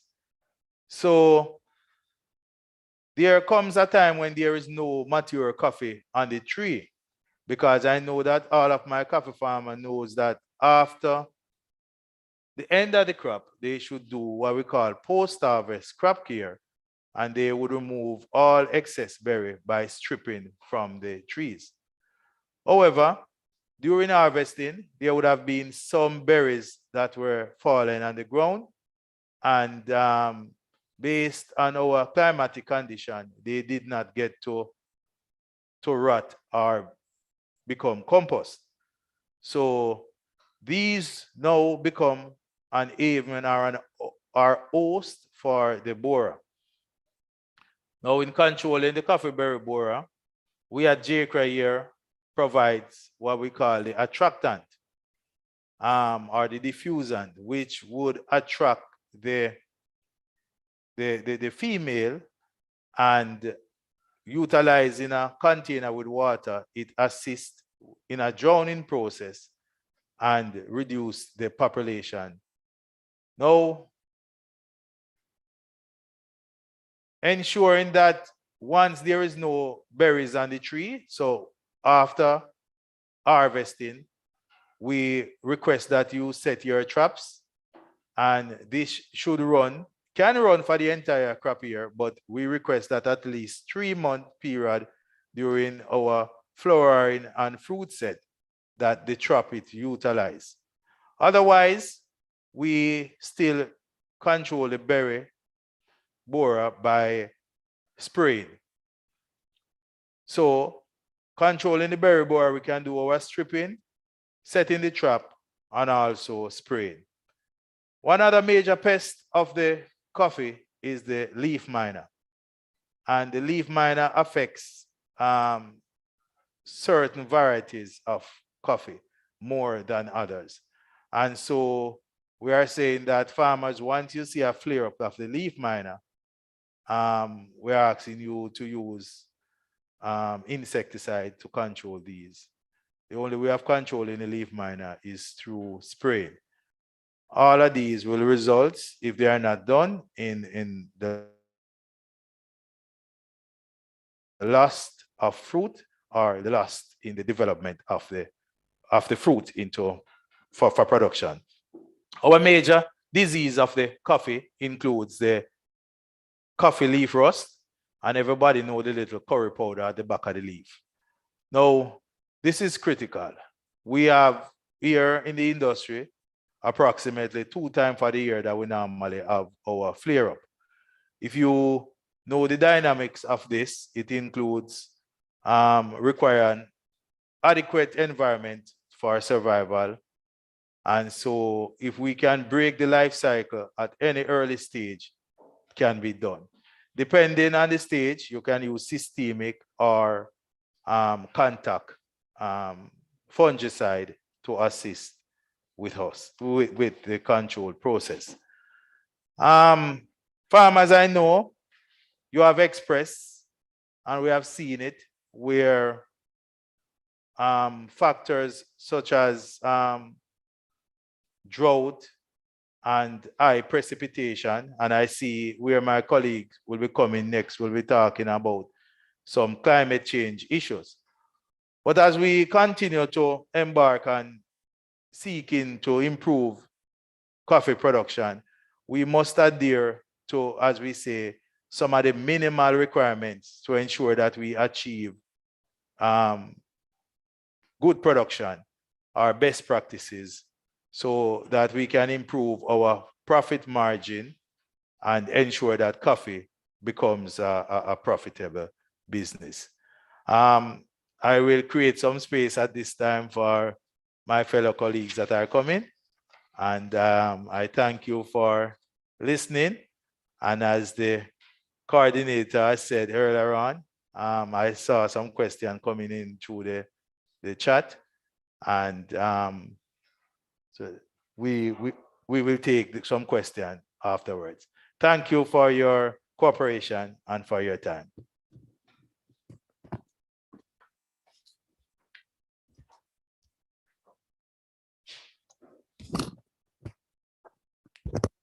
Thank you, Mr. Brian. I think that was a well thought out presentation. I have learned a lot in terms of refresher.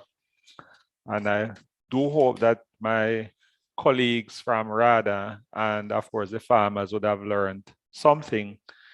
And I will ask to hold your questions until we complete the presentations. You just make note of what you want to ask. and the relevant presenters will come forward and give the answer that you think will help. I also have my own set of questions. I will reserve them until the end of the presentation. And I hope my colleagues will do the same so that we can get out of here in a reasonable time. So I'm just going to ask, we have a little video presentation as a interim, something to think about. So I'm just going to ask my colleague over there at RADA before we do the next presentation.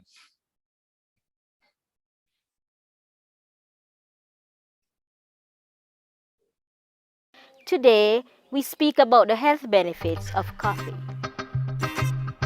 I'm Dr. Prudence Saul, a translational medicine biomedical scientist. Now, coffee is one of the most widely consumed beverages worldwide because of its effect on the nervous system, its taste, and its aroma. Coffee may be a morning ritual for many of us, but today we talk about the health benefits, which are numerous, which includes preventing cancers, its effect on preventing type 2 diabetes, its use as an antioxidant, and many others.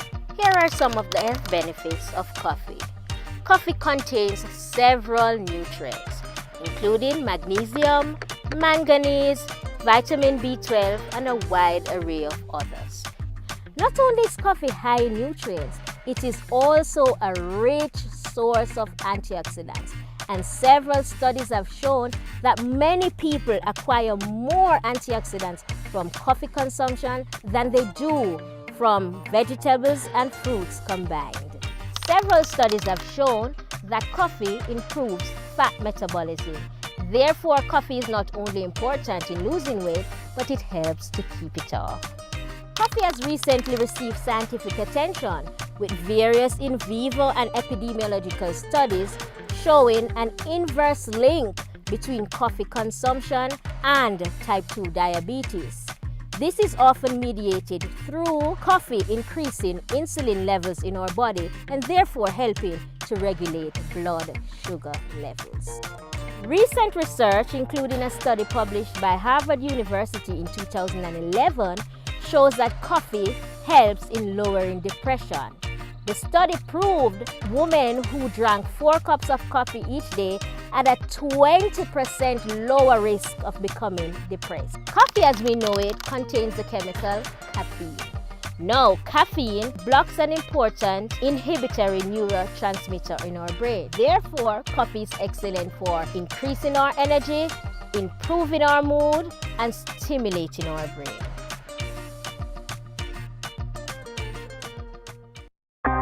Coffee and well-being.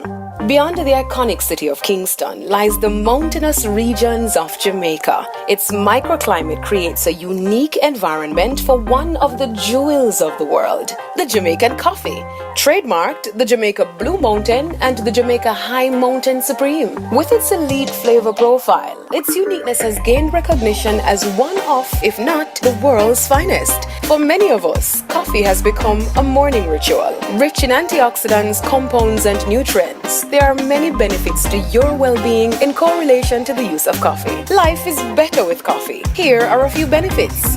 Coffee enhances your mood. What we intuitively believe about coffee turns out to be true. Coffee creates positive emotions, including calm, pleasure, and happiness. Coffee is linked to lower rates of certain diseases. Coffee contains nutrients and antioxidants that play a crucial role in the prevention of certain cancers, heart disease, Alzheimer's, and Parkinson's disease. Studies have also shown that it decreases the risk of cardiovascular disease and lowers the risk of type 2 diabetes.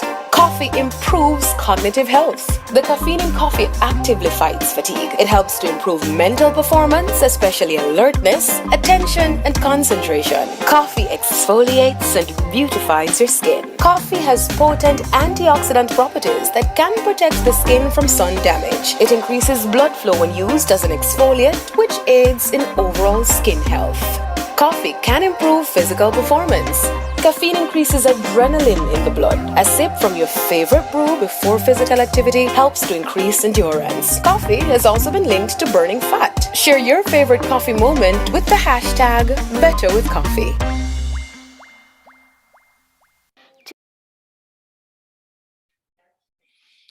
Oh, thank you for that two short videos. I trust that our colleagues who might be putting on belly fat, coffee can assist in reducing that. You heard about the enormous health benefits of coffee. And of course, we want to encourage more drinking of coffee. It means more income to our farmers. And of course, you know, the health benefits. When I was growing up, my grandmother usually tell me that drinking coffee make you dunce, or what you know that word, not bright, but it has proven to be the opposite of that. So we want, while we seek to develop the industry, colleagues, we want to encourage more young people to drink coffee and to stimulate our brains, as what the video says, and of course to give us all the nutrients that would add to a healthier lifestyle. With that, we will move on to the next presenter, and this is Mr. Robert Tolo, who is the land management specialist at RADA, and he will be looking at sustainable land management for coffee production. So, Mr. Robert Tolo, could you go ahead with your presentation, sir? Thank you.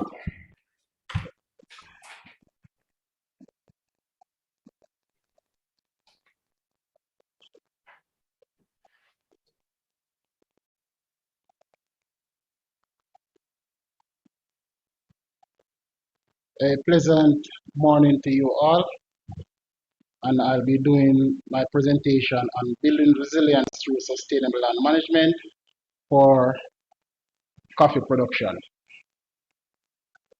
The introduction for this presentation.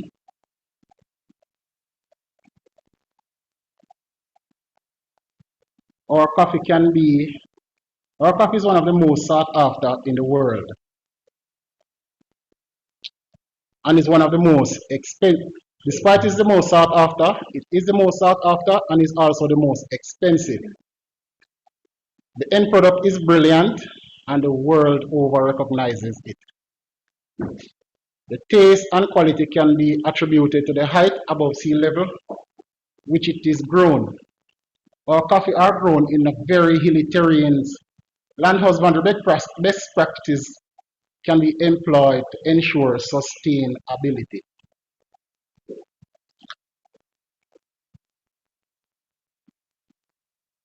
Process involved for coffee production is to be successful, a number of land husbandry practices must be implemented.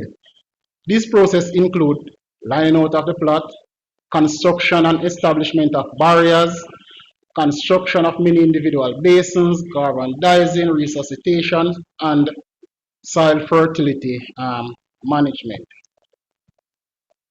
Lining out of the plot ensures plants are placed at suitable distance for proper development, ensure the required planting density 6x9, ensure ease of passage for maintenance and harvesting, and it also enhance aesthetics of the plant.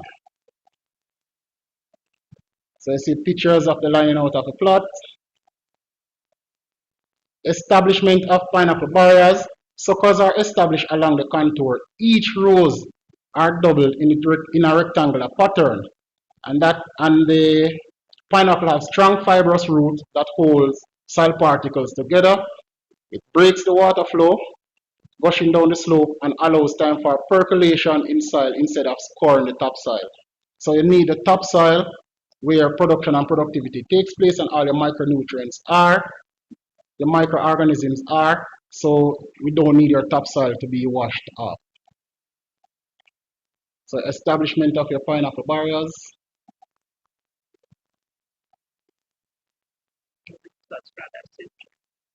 And those are some of the things that RADA assist also with. Construction of hillside ditches. These are reserve slope constructed along the contour. It breaks the flow of the water rushing down the slope. It helps retain moisture of the soil nutrients on the plot, and it reduces soil erosion. And you'll also see some pictures of what we have done to the coffee farms in the hillside of St. Andrew, in the hills of St. Andrew. Construction of the hillside ditches. Construction of many individual basins. These are reserve slopes of basins constructed on individual plants. What this does is retain soil moisture and nutrients, ease of placement of fertilizer, and helps to break the flow of the water. So instead of just pouring the fertilizer willy-nilly around a plant, you can, the toe drain of the individual basins, you just place your fertilizer there. So these are many individual basins farmers have been constructing. And this one you will see where the toe drain is, so you can place your fertilizer exactly there. Garmandizing. This is a pruning technique that involves the removal of excess shoot, enhance energy in channeling into productivity, enhance sunlight is able to pass through, and enhances plant to keep at a reachable height. And you'll see where farmers are doing the galvanizing of their plants.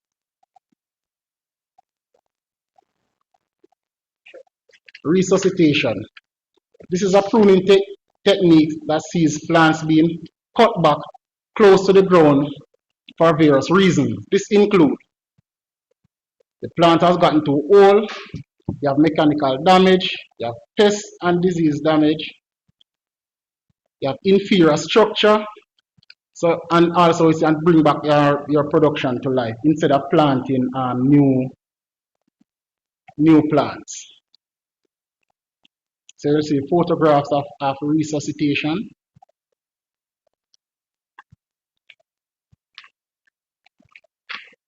Soil fertility management. Soil nutrient must be properly managed for production to be sustainable. Managing these practices includes incorporation of organic manure to include that of poultry and cattle, as well as compost, establishing and construction of the appropriate barriers, establishing of cover crops, conducting soil analysis, and administering precise nutrition. So you see where cattle manure and or poultry manure is being placed at the base of the plant. And in concluding, there is a lot that goes on into the production of this famous product that we all come to know and love. The land management aspect of this production is far greater than what meets the eye. It is important for one to develop greater appreciation for the technical processes involved. So farmers, you can get in touch with your RADA officers, that your land management officers will come and assist you in doing what is necessary to enhance production and productivity in your coffee production. So in concluding, I say take a sip and have a coffee-rific day. Thank you. Thank you, Mr. Paul.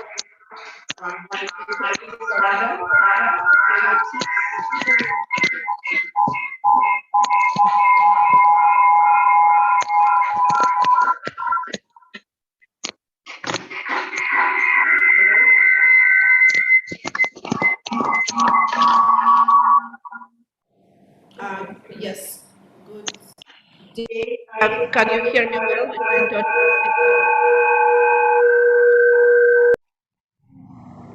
it. 1, 2, 3. You can hear me well? Can somebody respond? You can hear me well?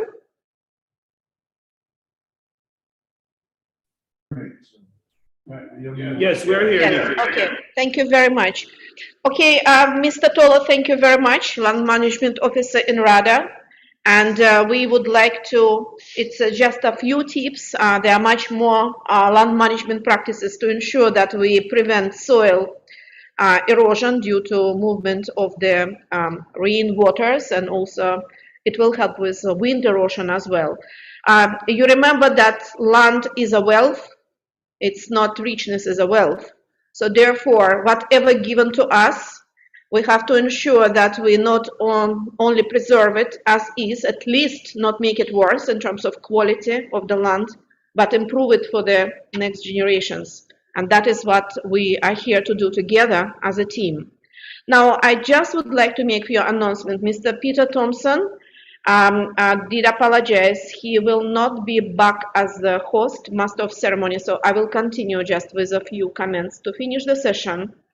A second announcement that the presentation for the organic production, we had some little logistic challenges with the facilitator, so it will not be presented, but I suggest that if PowerPoints can be circulated still beyond this session. Now, I would like to invite, while we're feeling coffeerific, that's a new word. I think we need to have a special vocabulary at the coffee board at JACRA. Well, coffee board, I knew it, JACRA now, and to start to add those special, very special words in the vocabulary. Coffeerific, I love it. So our next presenter is going to put the, how we call, icing on the cake, because the next certification, next presentation will be done by Mr. Patrick Peterson, who is a ISO management representative and at the same time senior compliance officer for JACRA. So ISO is seems very complex word, and it's a lot of activities, but it is absolutely critical that organizations like JACRA and RADA striving for achieving and maintaining that certification, because certification, ISO certification, is basically the process when we say, okay, we do it in this way, and this way is properly documented, and we can demonstrate at every stage and every point that we've done consistently what we committed to. So certification for the coffee industry is absolutely critical, because the products are of international how we call impact, and therefore JACRA would have absolutely critical role, because it's like a policy role to achieve and maintain that certification. So Patrick Peterson, we're asking you to go ahead with your presentation.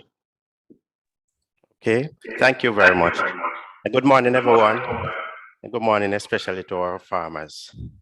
All right, my presentation is on our certification status, our ISO certification status, and the benefit to the coffee sector, in particular to the farming aspect of the coffee sector as well. JACRA is ISO 9001 certified. I am the management representative for a quality management system that is in place, and as the presenter, the host has also mentioned, I'm also a senior compliance inspector. All right, JACRA mandate is really to develop and regulate the stated commodities industry, which we have on our screen here: coffee, cocoa, coconut, and the spices. And if you notice, I would have highlighted coffee, because that's the one that we are really looking at today.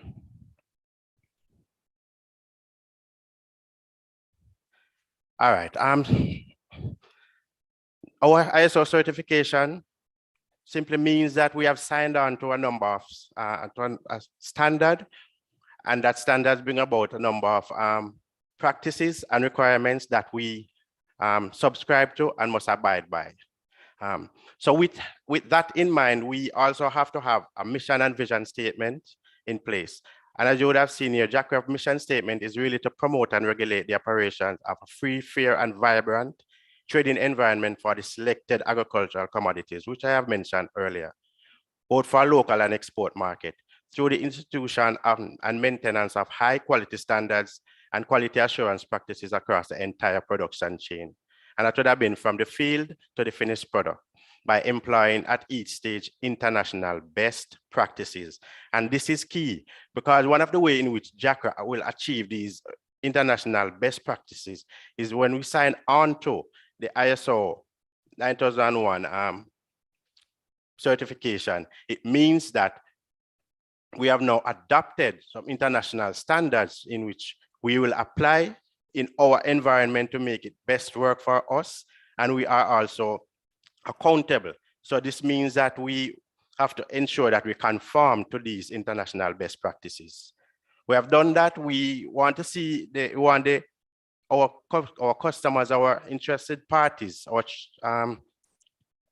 stakeholders to see us as attaining international recognition as being one of the leading agricultural commodity bodies which maintain international best practices. And you will see further on how these are played out and how the ISO certification standard that JACRA has in place is applicable here. It also means that once you're ISO 9001 certified, you have to have a quality management system in place, because that's what the 9001 series speaks to. A quality management system really speaks to the interaction and the interrelation of the processes that we have in place. And again, as we go further, we'll go a little bit deeper into the processes that JACRA has in place. However, for these processes to work, we have a quality policy statement, which is really our commitment to our stakeholders. And one of our stakeholders, which is very critical, is the farmers. And we have our acronym JACRA that really dictates what our statement of our quality policy statement states. And it says for J, it speaks to our fairness in applying the laws and regulations that governs JACRA. A for authentic and original product, that is a brand that we monitor. Everyone would have known that the Jamaica High Mountain and the Jamaica Blue Mountain brand, JACRA is the holder and owner of those brands for the government of Jamaica. C speaks to customer satisfaction, and in all steps of our processes, in all steps of our communication, our service that we offer, the quality assessment that we do on the products, we ensure that customer is at the focus of this and ensure that customers are satisfied. So we strive for a service of excellence. The R in the JACRA speaks to receptive, which is we ensure that customer concerns, needs, and requests are dealt with appropriately within a reasonable time. And the A is adaptive to change. And this is saying that JACRA is cognizant of the environment in which it operates. And so it's a dynamic environment in which from time to time, things will change and we have to adapt. And so, for example, we conduct researches, we adapt a new technology, we ensure that the procedures that we use to govern our functions, our activities, they are reviewed to ensure that they are appropriate and they are relevant at the time so that our stakeholders can be satisfied. But really, what is ISO?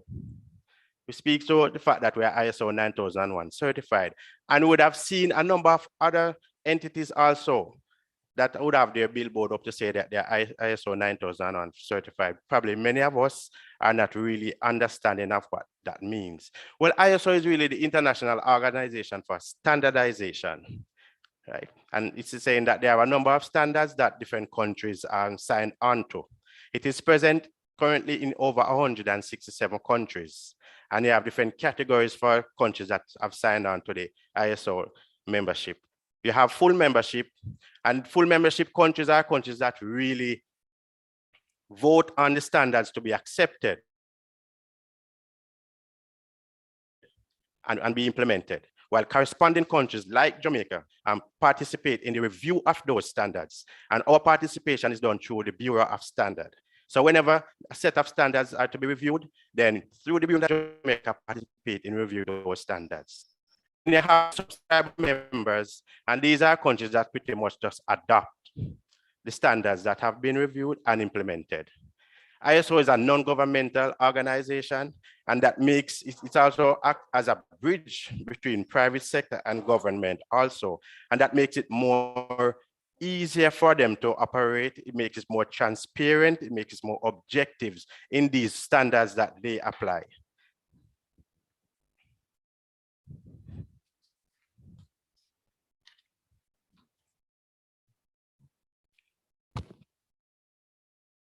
All right, JACRA, look at the trail for our certification. In fact, of recent, we have seen the government of Jamaica encouraging different organizations, including government bodies, to be ISO 9001 certified, because I guess they would have seen the benefits of the certification to companies in Jamaica that have been certified. However, for us at JACRA, we consider ourselves to be a pioneer in the government industry. For example, before JACRA, you had then the Coffee Industry Board that governs the industry, which we were ISO certified from as far back as 2004. That's when we first get our first ISO 9001, then 2008 standard. The standard was the ISO 9001 2008 standard. And that governs the Coffee Industry Board for a number of years. Then only the Commodity Board was subsumed into JACRA. So under the 2017 JACRA Act, JACRA was formed in January 2018. However, at the time, because now the Coffee Industry Board would have been a division of JACRA, it was the JACRA Coffee Division that was then certified. So, you know, would have had the other division, would have had the Cocoa Division, would have the Cocoa and Spices Division that speaks to the commodities that we mentioned earlier. Those at the time would not benefit from the ISO certification and from the quality management system that we have in place, because the scope wouldn't have encompassed the other commodities. So we work feverishly to bring those under the QMS scope.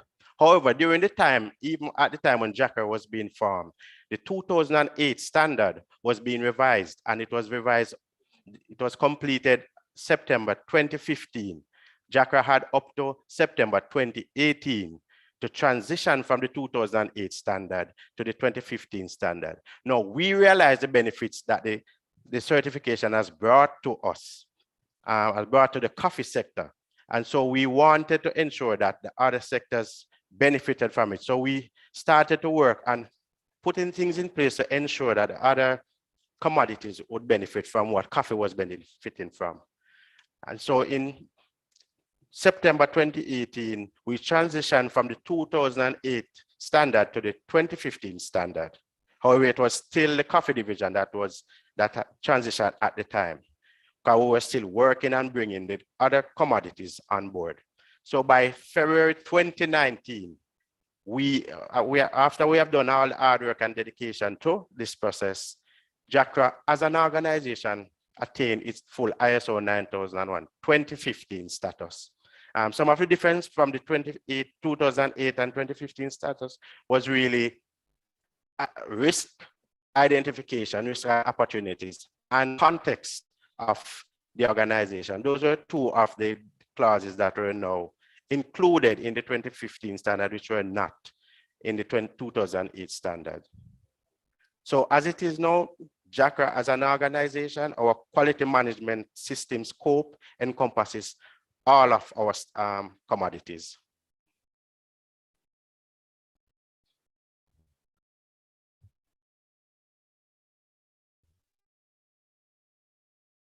Let's see it here.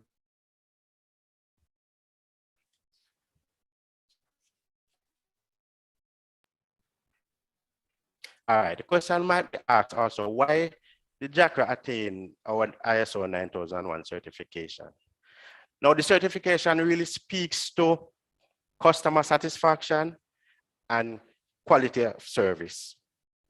Now, as you would see on the screen, it provides services and provides a quality service that consistently meets customer requirements. And the key word there is consistently. Because what will happen before our certification, you might have a time or an instant where service was provided to the customer in excellent form. Customer was satisfied. But because there was no structured way of ensuring that you have consistency, you might have frequent times when the service is inconsistent. So having the ISO certification brings about that consistency to the service that was provided or is being provided to our customers and stakeholders. And we've done this through communicating our services that we offer, and we ensure that we know what our customers also require. Because one of the things is, if you don't know what your customer require, then how are you going to serve them? Now, putting things in place, engaging our customers to ensure that we know their needs, engaging our customers to know their concerns, these things help us to better serve our customer and better serve our customer consistently. And that word will always be used. It cannot be overused in the ISO 9001 because you ensure that you always want your customers to be satisfied by providing customer requirement.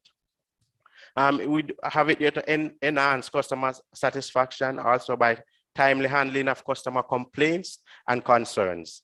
Conducting customer perception survey. This is also key because if you are not evaluating what the services that you're offering to your customer, then you don't know how well you're serving your customer. So we ensure that we conduct an annual customer perception survey to see how well we serving our customers. Then the findings of those surveys are also analyzed, and we put things in place to address those findings, those concerns, those complaints, those weaknesses, the risks that are identified in the industry, the unsatisfied customers, if any.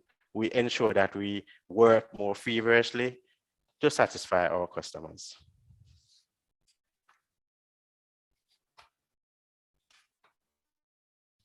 As we continue in why we attain our certification, to enhance the effectiveness of the interaction and the interrelation of the processes that we have in place. Now, here at JACRA, we have the processes are broken down into two categories. Our core processes, which these are the processes that really drives JACRA.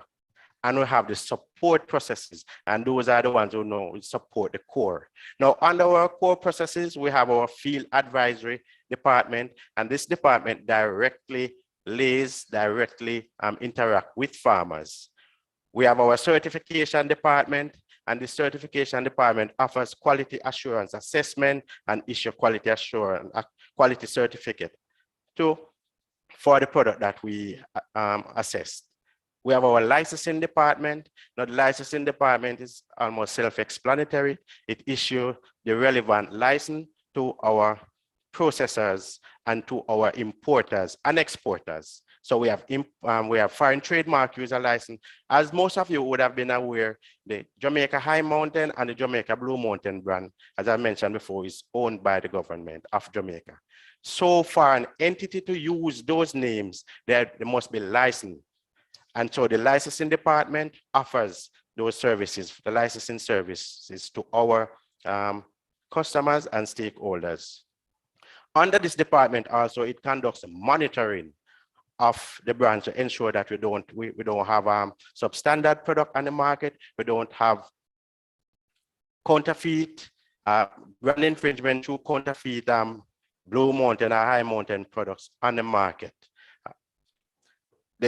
These two brands, the High Mountain and the Jamaica Blue Mountain brands, are registered in over 33 countries across the world, even in countries that we have not yet started to sell Blue Mountain or High Mountain coffee. But what we are being proactive. So we are ensuring that whenever a market is found in those countries, the brand is already protected in those jurisdictions.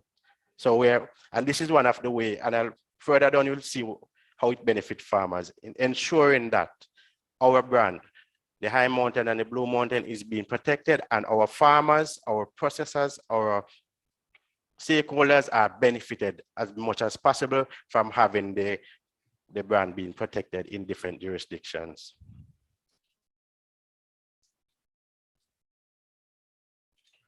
Now, some of the benefits of having the ISO standard certification in place is, ISO is, as mentioned earlier, it's really an international standardization body, and many countries have signed on. And so there is a common language in dealing with customers and suppliers worldwide.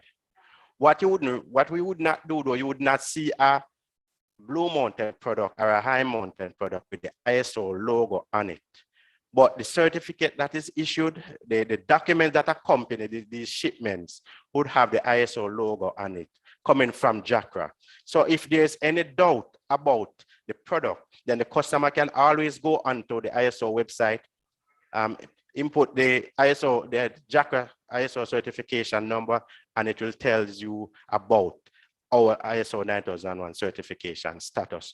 Now that brings confidence to the customer in that country or in that jurisdiction to know that there are structured and standard approaches that are used to assess this product to make it conform to what customer wants, and to bring about clearer understanding of what the product says. So if it says that the product is a Jamaica Blue Mountain #1, if it says that the product is a Jamaica High Mountain #1, if it says that the product was grown at a particular altitude in a particular jurisdiction, in a particular geographical area, then the customer can be confident to know that what this product is saying is true, because it has undergone quality assurance assessment, and JACRA has certified that yes, this is so. So it brings about that confidence.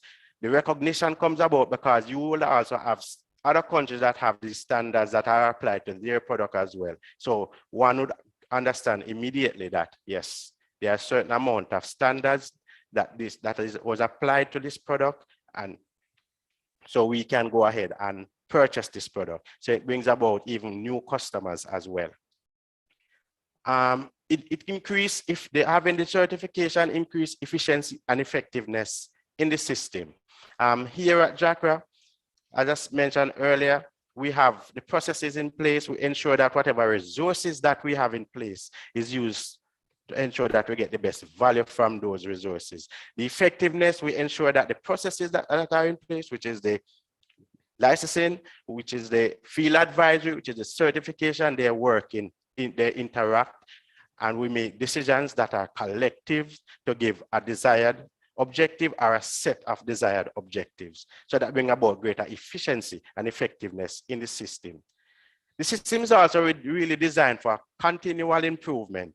And so continual improvement is ensuring that whatever feedback we get from our customer perception survey, whatever feedback we get from our corrective actions, whatever feedback we get from complaints, they are dealt with immediately, are dealt with within a particular timeline, which is a turnaround time which would have been communicated to our customers, and we abide by these turnaround times. So the expectation by the customer is met. And I said it's also a model for customer satisfaction, which is self-explanatory. Some of the advantages of having the certification also is good governance. And good governance is really speaking to sound decision making. So even at the leadership level, the decisions that are not made in isolation of the industry. We consult with the industry, including farmers. We have interactions through training, through different medium to find out what is going on the ground, and these lead into making decisions for the industry. And that is what you would consider to be good governance. Another advantage is really improving product and service process quality, which I have mentioned before, the international recognition, also the customer focus, to know that we operate within the context of what the customer requires at all times. So we're not going to implement a policy that we know that is not applicable to the industry that we are in, it's not relevant to the time that we are working with, it's working against the customer. We all ensure that we engage with the customer at all times to ensure that the procedures that we have in place, the policies that we have in place, the decisions that are being made are made with the customer at heart at all times, hence customer focus. It also ensures that JACRA as an organization ensures that its employees' morale are always at and high. And this can be borne out in many ways, because you as farmers would not want to see Mr. Gerald Bryan, who is a field advisory regional officer for Northern Region, coming to your farm not in presenting himself in a presentable manner because of work environment in which he's not comfortable with. You'd want to ensure that whoever of our officers are interacting with you are interacting with you politely, are displaying polite disposition, ensuring that those conversations that they would have with you, those demonstration, those training, whatever they're doing, it is being done in a pleasant way to ensure that the knowledge that they have is imparted in a way that everybody can be satisfied. Now, the ISO 9001 certification indicate that you, as I said before, you have to have the quality management system in place. And the quality management system has a number of principles. It has 7 principles that it must abide by. Right? And these principles are the customer focus, leadership, engagement of people, process approach, evidence-based decision-making, and relationship management. Right? And especially engagement of people and relationship management is key when we are dealing with farmers, right? In terms of relationship management, we know that the farmers are not the only ones that we serve as our customers. We have the processors as well. We have other government agencies as well that also serve the farmers. Now, from time to time, you might have issues that JACRA as an organization might play an mediatory role. And so from time to time, we engage those stakeholders with the farmers to ensure that we can have an amicable solution to whatever issues the farmers might have. I've seen where, for example, the officers that we have here, the JACRA officers, field advisor officers, would from time to time transport cherry coffee from the farm to the depot for the farmers. Now, that is not one of the responsibility of the officer, but because we ensure that we want to facilitate a good relationship between the farmers and these processors, buyers of this coffee, and from time to time, they might have difficulty delivering the product, and we know the nature of the product is a perishable product, then the officers might offer a helping hand in that. That is key also. You might not see it directly related, but that is key also under having an ISO 9001 because we are speaking to customer satisfaction. So facilitation is one of the ways that we ensure that our customers are satisfied. We have also seen instances where payment for, say, for example, cherry coffee might be delayed. The farmers might not at the time be able to reach the entity to find out what is going. JACRA played that role to liaise with the entity and the farmers and try to bring about some solution for that to ensure that the farmers are satisfied. As I say, customer satisfaction is one of the key roles that drives the certification that we have in place. All right, the context of the organization. Now, when you look at the context of the organization under the ISO certification, what it is really saying is that we as JACRA has to consider the issues internally and externally that are relevant to the purpose and strategic direction of the industry, right? And the quality management system in place and the results that we want to achieve, right?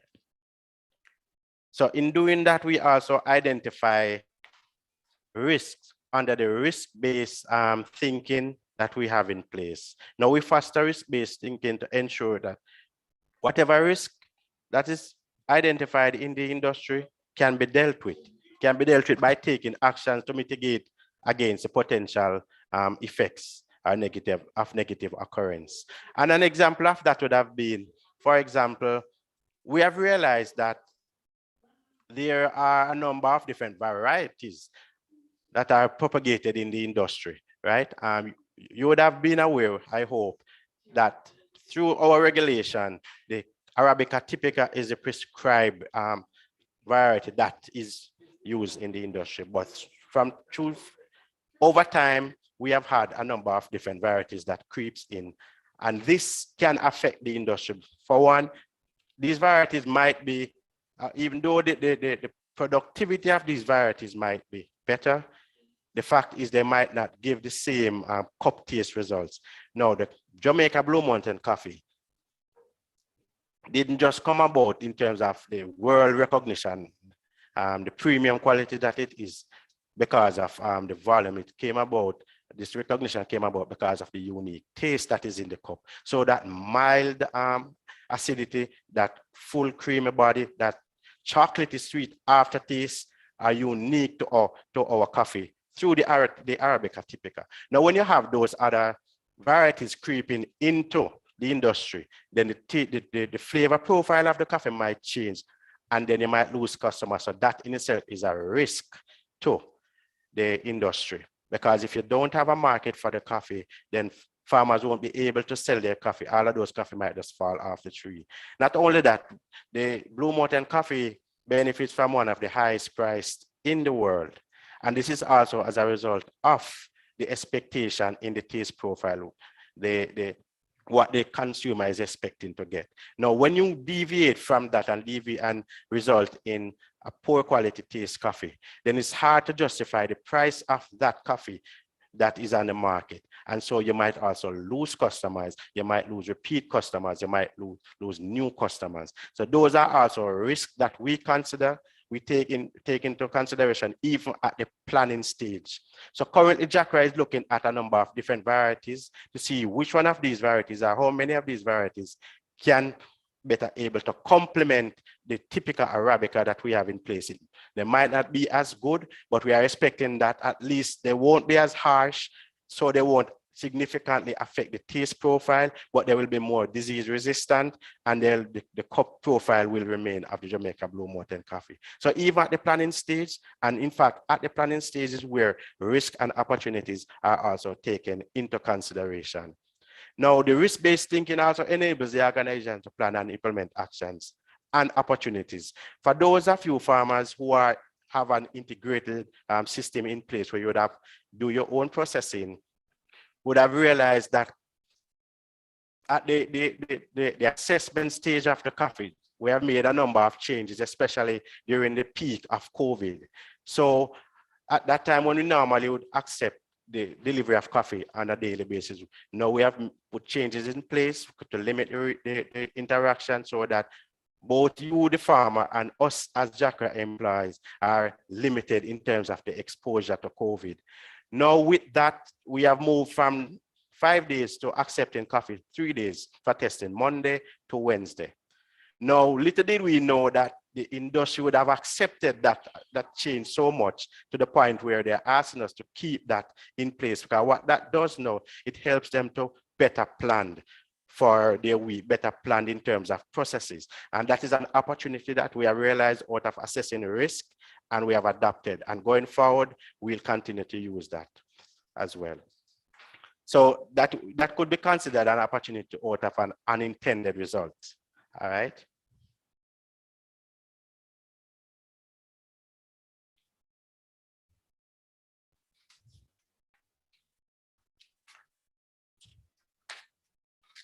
Now, I will speak also about the context of the organization before. But as one of the hosts have mentioned earlier, the ISO certification ensures that you document critical information. So whatever you're going to do, you ensure that you document what you're going to do. You ensure that what you're doing is documented. It's followed through. Now, what we do also, we ensure that we communicate this message to our customer, right? Through training, we communicate these messages to policy directions, we communicate these messages through advertisement, we communicate these messages through working also with other stakeholders in the industry. What documenting our information also help us to do is to provide that evidence of what is actually done. It's provide evidence at the planning stage.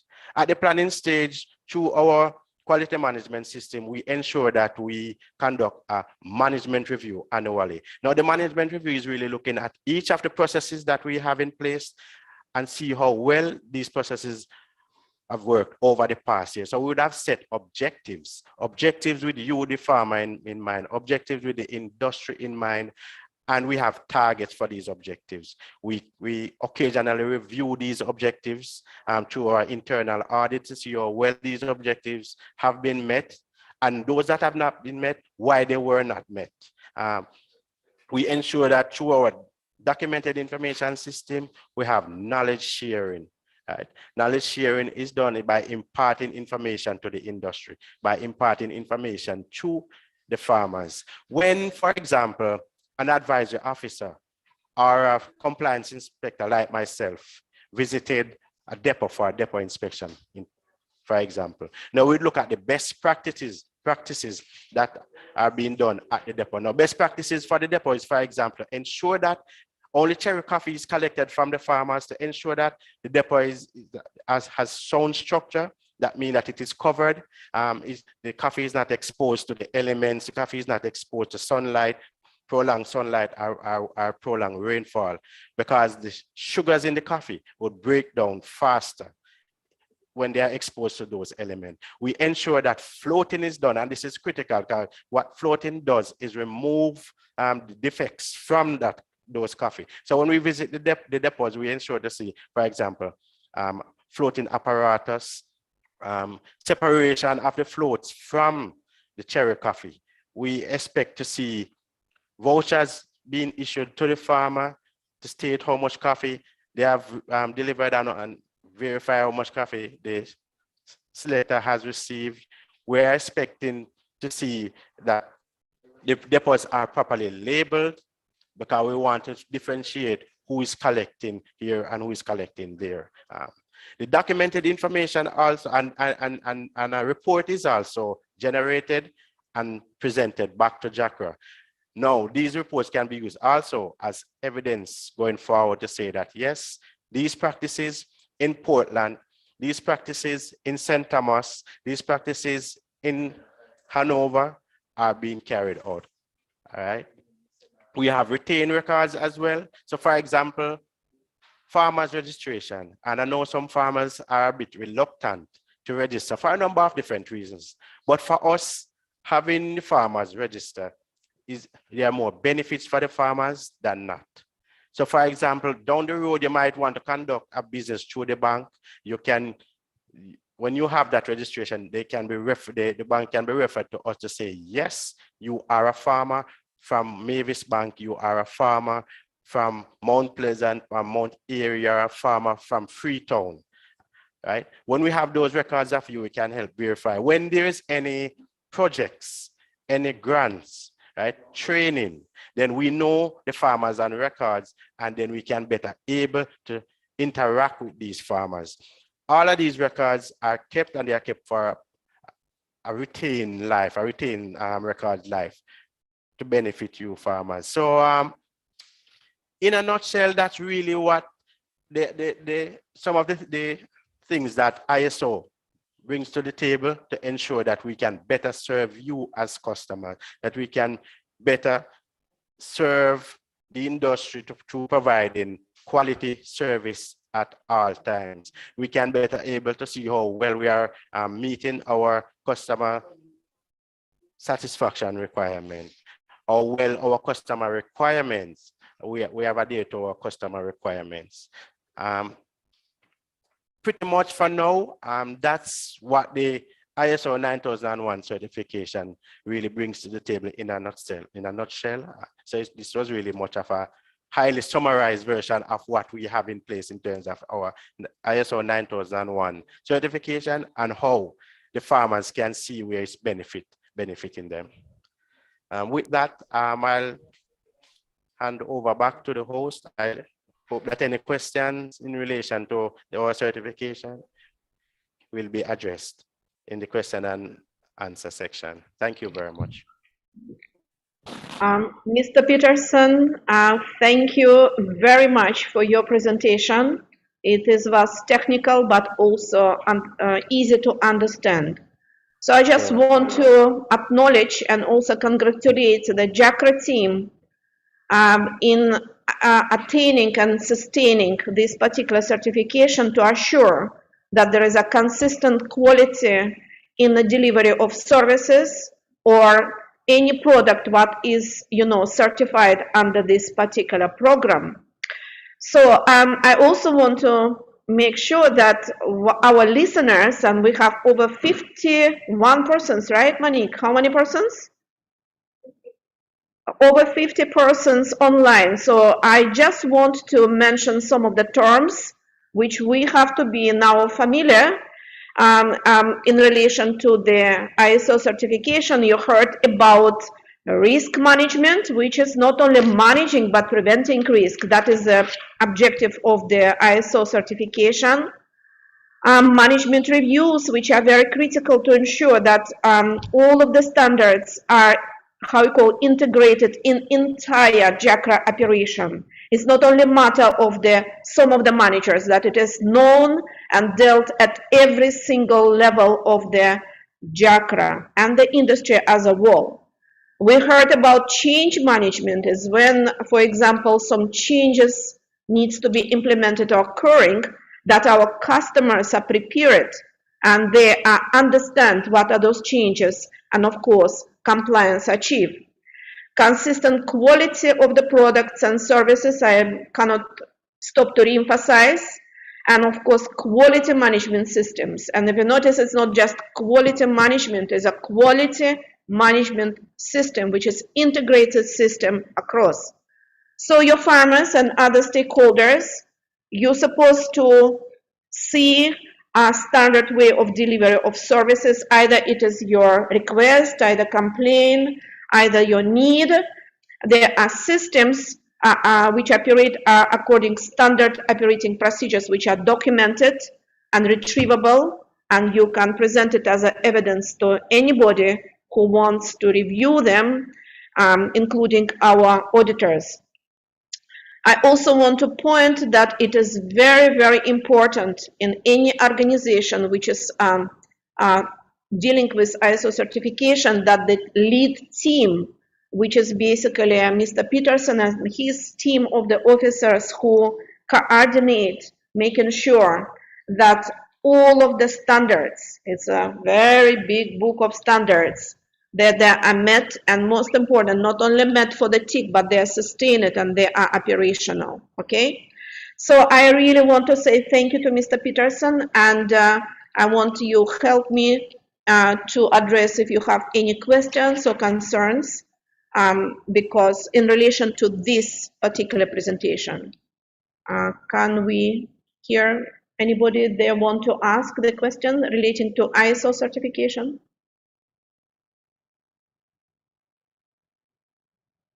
If no, we are in the end of the technical presentations for today.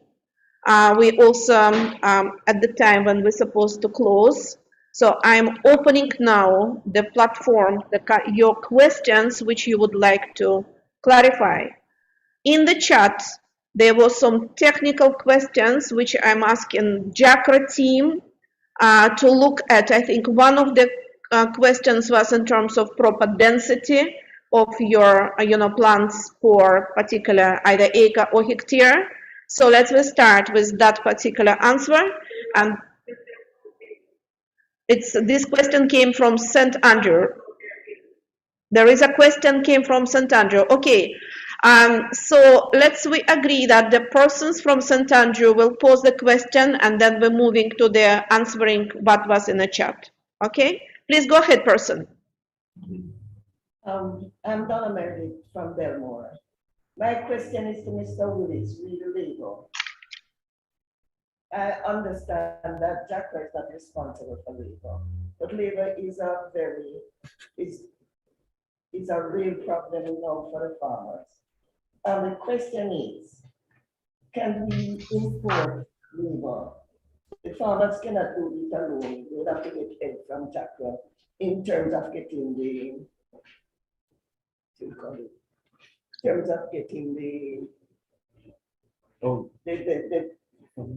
paperwork from Ministry of Labor.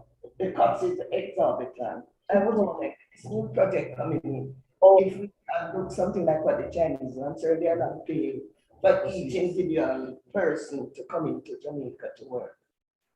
So with this new project coming on that they are suggesting, I'm wondering if they could liaise with the government in order for us to get some cheap labor coming in to help with the reaping of the coffee. Mr. Willis?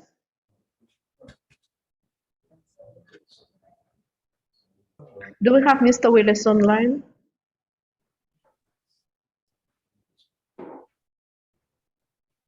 Anybody from JACRA team would like to give response to question pertaining importation of labor due to major costs and challenges to have sufficient labor?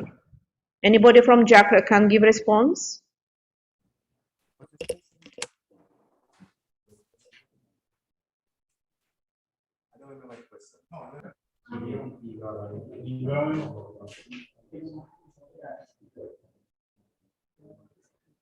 Okay, since I do not hear anybody from JACRA, let me just suggest something how we deal with this particular question.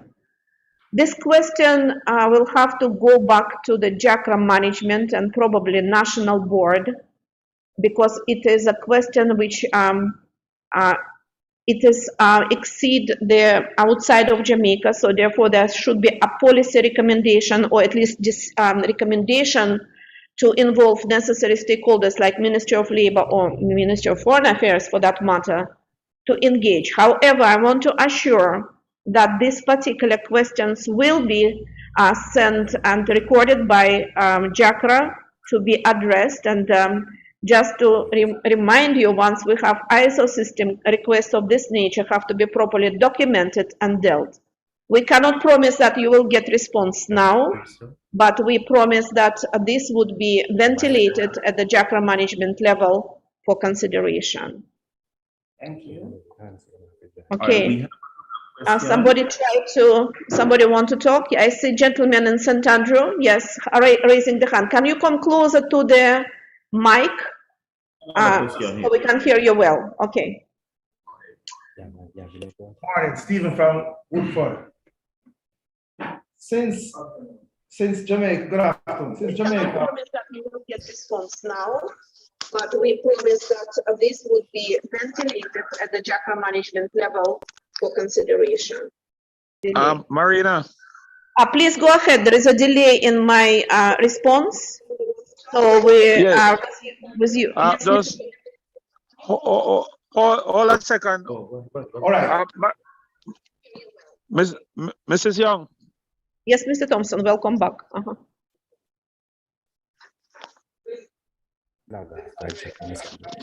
Mr. Thompson, you would like to say something?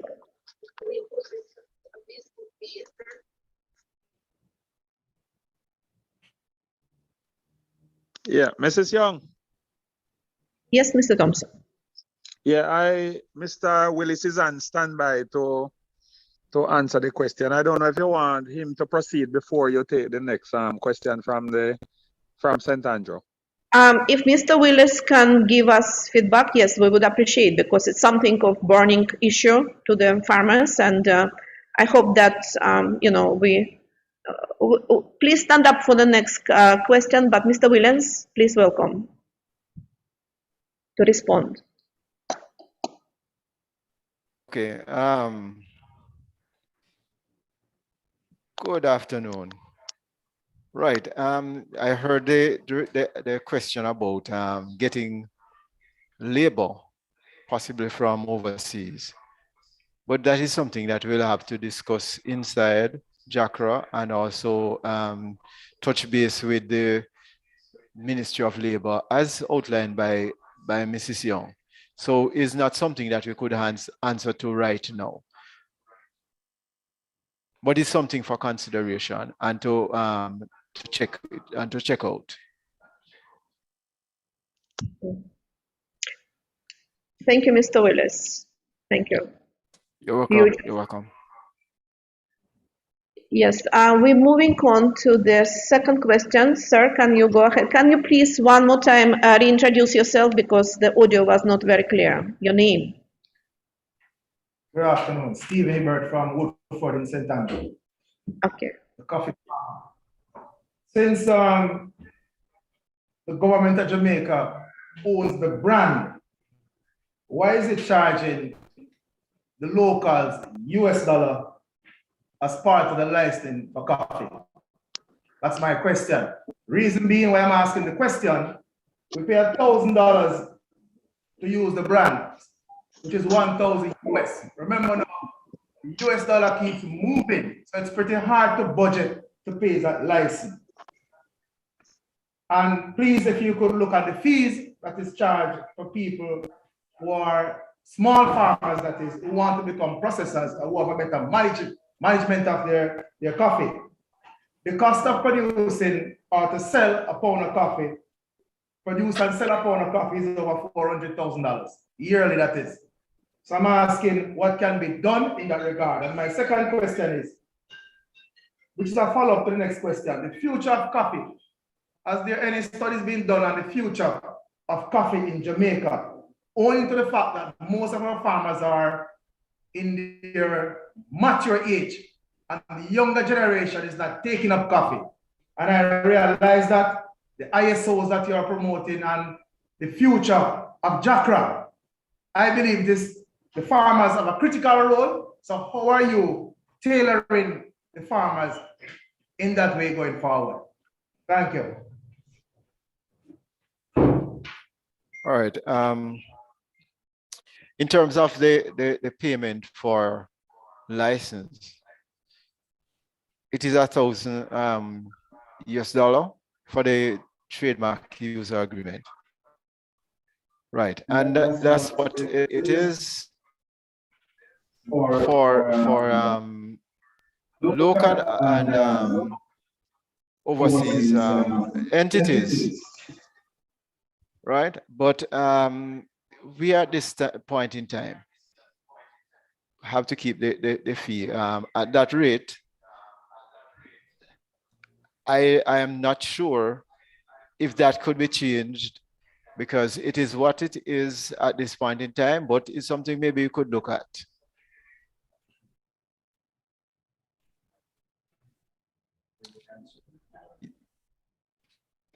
You mentioned something earlier, Mr. Hibbert.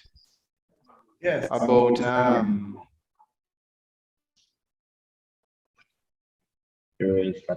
Age of farmers. Age of farmers. The age of right, the age of farmers and the right.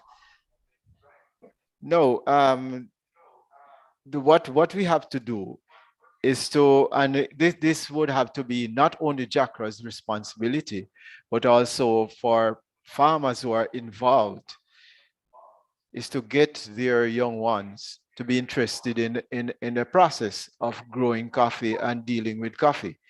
Because at the end of the day, it's a business, and other people, you would have seen the Chinese, how they deal with things. They would have their children get, grow into the business and so on.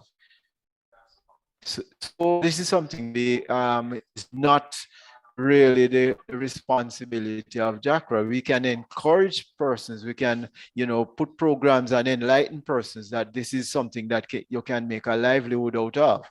But at the same time, the parents would have to play their role. Mr. Willis. Yes, sir. Where is he?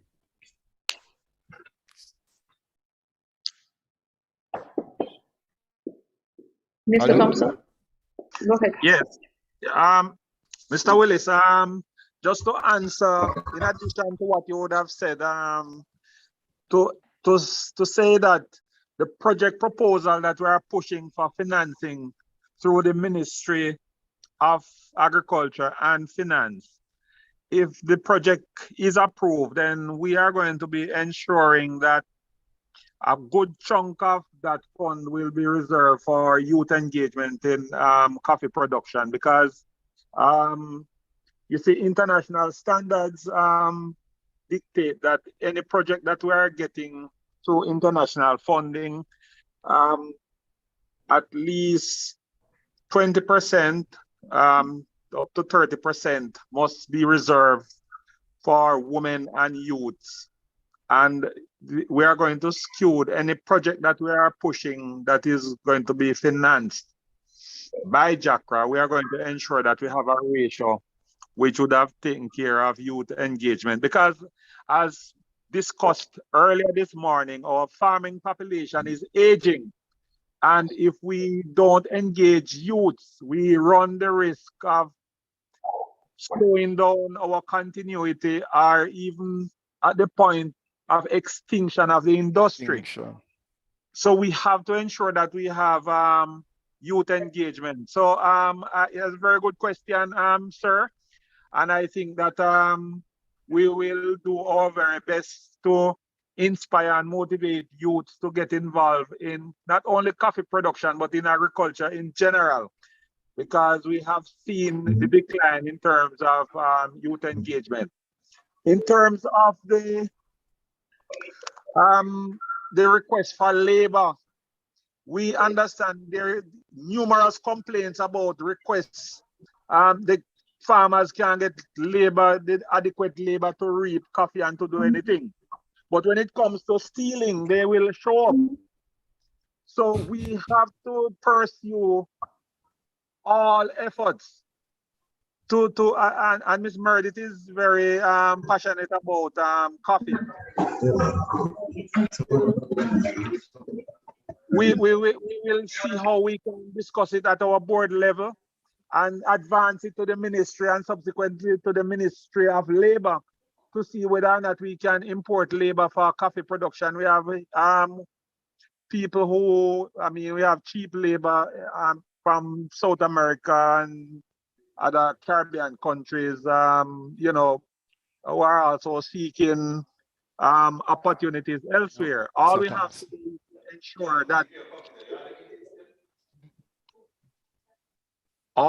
do is ensure that we manage the process so that we don't have people come here and then they don't want to go back.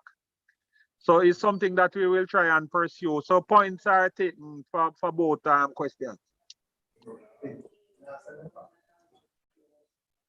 All right, thank you, Mr. Thompson. We have 2 more questions. Yeah. If we may be permitted to continue.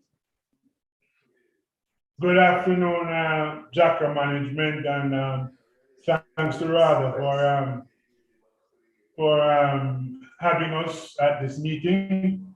My name is Carol Williams, and I'm from Bloxburg in St. Andrew, East Rural. Mr. Willis, you said in your comments that in 2004 we produced 530,000 boxes of coffee, and in 2020 we produced 240 boxes. You also said that in the Blue Mountains it is a 45 degree, which means that it's only indigenous people can survive on those slopes. You did not make any mention of the condition of the roads conditions, which is in the same 45 degree slopes. How the farmers whom you are hoping to increase production is going to do that on those slopes without the proper aid of transportation, because on these slopes you can't have anything other than a 4x4 vehicle to carry the materials that the farmers will need to improve the production capacity. And now with this the ISO certifications, I wonder if you people are taking into consideration the conditions of the Blue Mountains. The fact that it is called mountains means that it is much harder to reach and to produce from than the lowlands. And as it is said that the labor, one of the reasons for the labor is that when our children come to the age and pass their common entrance or whatever exams they do not return to the hills. They do not return to the Blue Mountains. They are looking for greener pastures elsewhere. And yes, you have we can't get labor right now, but you can't keep a banana or a plant, nor is the only fact that you will have the coffee falling off is because the berries are small and it will take a longer time to move it than to steal the goat, the pig, the cow, or anything else. So I am wondering, what is JACRA doing to help? Yeah, the time it takes to reap a box of coffee to sell it for $8,000, they would have gone with 20 cows or 20 goats or whatever it is. So the farmers who are still in the Blue Mountains need specific help. Government should allow farmers to import the kind of vehicles at zero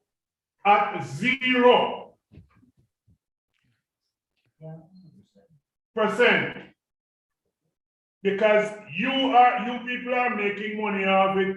If the fact that my brother is saying it is $1,000 to use the Blue Mountain or the High Mountain coffee brand to seek to get into the market, that means you people are making a lot of money off it. And it seems to me that you are trying to entrap us and to bring us back into slavery, to ask us. Because the fact that in 2004, we were able to produce 350,000 boxes of coffee. And in 2020, we are only producing a half of that. And you are saying that we can't produce enough for the market.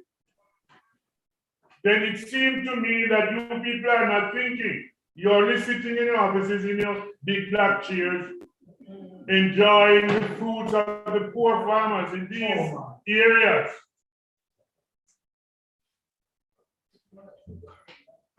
Thank you. I'd like to say something if I can. Yeah, Mr. Willis and team, could you comment? I'll comment afterwards. All right. You mentioned about the roads, but you know, JACRA can't address that sort of thing, the infrastructure. Well, we can lobby government, and that's something that we do from time to time. And we are not outside of doing. We are not against lobbying the government to do something about the roads. In terms of, you mentioned, you also mentioned the vehicles. That is something we at JACRA cannot say you should what percentage relief or you should get for that. This is something that would have to come from the government, specifically the Ministry of Finance, because they are the ones who control that. So we really don't have any say where that is concerned. If I may, if I may just add to what Mr. Willis has said and answer that or address that concern that the farmer has in terms of the $1,000 that is charged for the trademark user. One of the things is that the trademark user license is not applicable only locally, it's applicable overseas as well. And that's why it was quoted in US. It does not mean that you as a farmer would pay the US, you can pay the equivalent. It also means that $1,000 that license lasts for 3 years. and you can pay that fee in parts. You can pay that fee. You can break it down into 3 and pay that $1,000, a part of that 1,000 every year. So it's not a case where you have to pay that 1,000 US upfront if you don't have the entire 1,000 US. It's broken down into 3 years to facilitate the farmers. And it's only charged in US because we also have to consider our overseas customers as well. So that's the main reason why the US was quoted for the foreign trademark user, trademark user. Right. Thank you, Pastor. Another thing you should realize.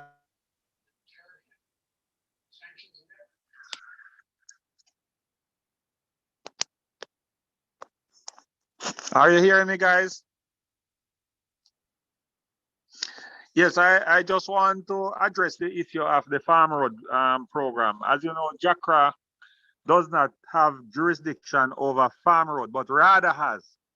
And what I will do in my next meeting with the minister, I will ensure that I bring to his attention the state of the farm roads in the coffee growing areas. I have listened the morning programs and I hear over and over and over the need for farm roads in the coffee growing zone.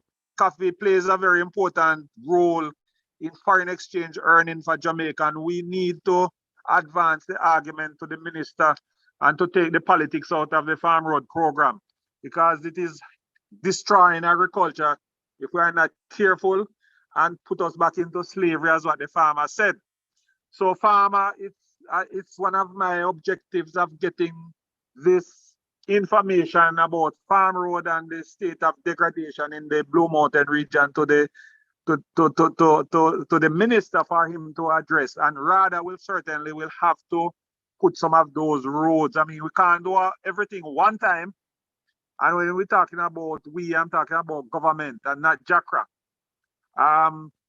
So even if you had been doing 2 or 3 roads over the last 4 or 5 years since the Farm Road program was institutionalized in RADA, then I mean, we could have been saying something now more positive about the state of farm roads in the hills and elsewhere.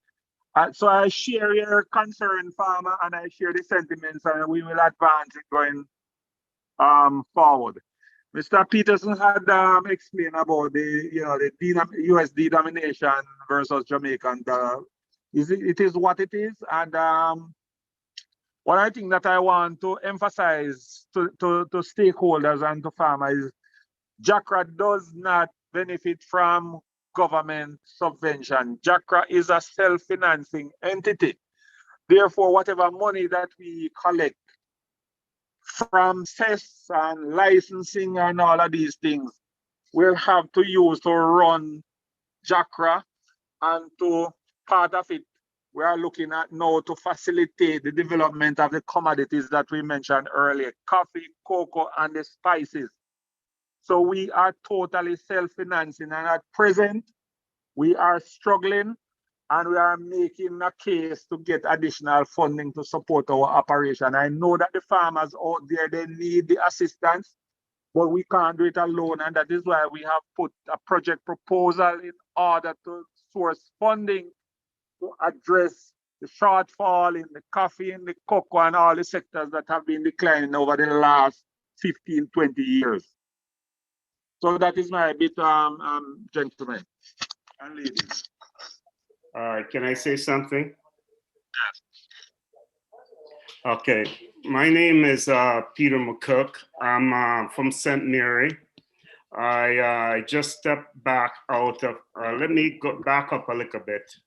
I started in the coffee.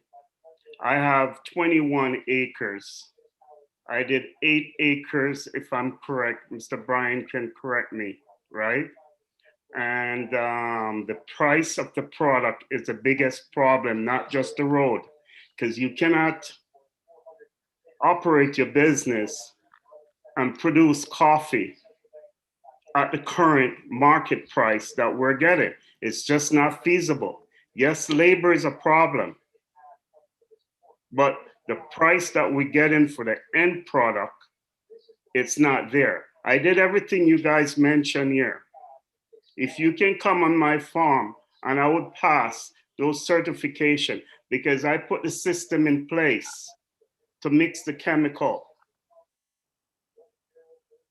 A year and a half ago, I walked away from the coffee because it was just not feasible. When you look at the dollar value at the end of the year that you put into the chemicals and all that stuff, that's what we need to address if you want to see more people into the business, right?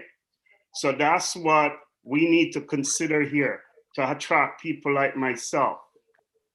I still have a passion for coffee, but we cannot continue at the rate we're going right now. It's just not make financial sense.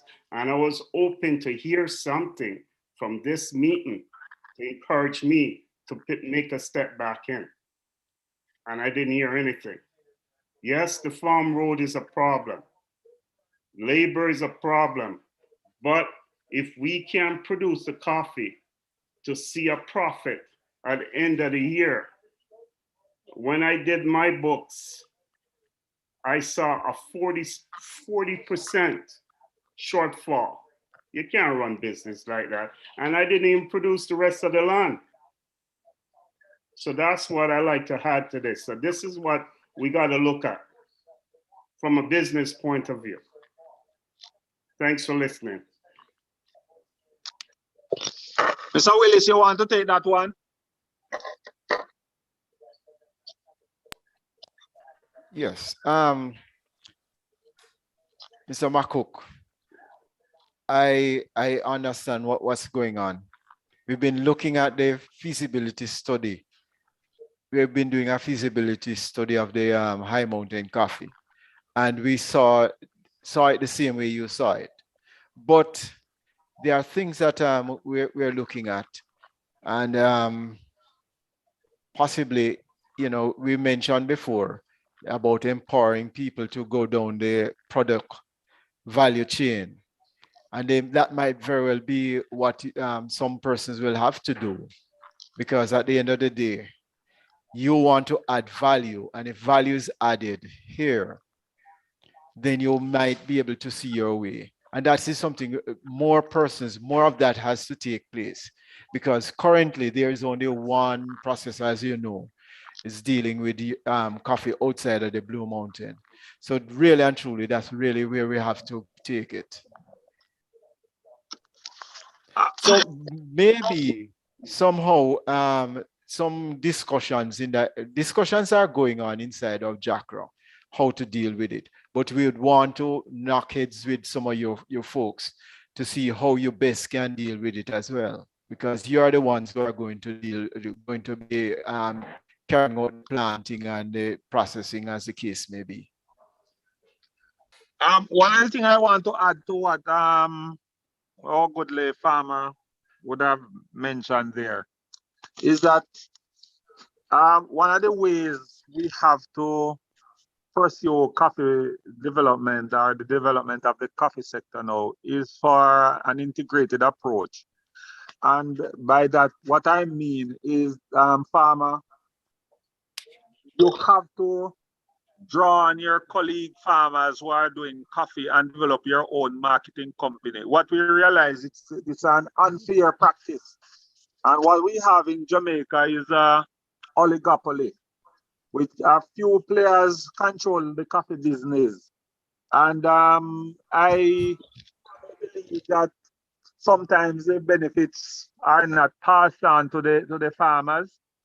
And therefore, one of our recommendations here is to for farmers to farm themselves into small cooperative and start to do their own marketing, so that you can receive better price from our markets, be it local or international. You have to, as farmers, you have to recognize also we at Jackra, we are not involved in commercial activities. We don't engage in buying or selling coffee. What we do is to regulate the industry to ensure that the quality that is going out meet the standards which the ISO and other bodies spoke of. So while we focus on regulation, we also have an interest in facilitating the development of the sector and whatever recommendations that can be made to address it at whatever level, then we will have to do so. So we still have a lot of work to do. And one of the things that we, Mr. Willis and team, we have to sensitize and educate the public about JACRA's role and function, because there's still many farmers still believe that we are coffee board and we are not. The services that JACRA usually involved in buying coffee board, usually involved in buying and selling coffee and processing and all of that. We have bypassed that. It's the processing of coffee is done by private operators, private sector persons. So we have to work with them because they have their own costs, but at the same time, the farmers have to deal with the costs of production in treacherous areas like in the Blue Mountains, the bad roads, the challenges of pests and diseases and so forth. So all of these things have to be taken into consideration. So we have to try and bring in all the persons involved in the industry to the table and to ensure that we say, look, man, if we are going to drive this industry, the farmers are the starting blocks. That is where we need to focus our energies, and then we take it from there. Thank you. Okay.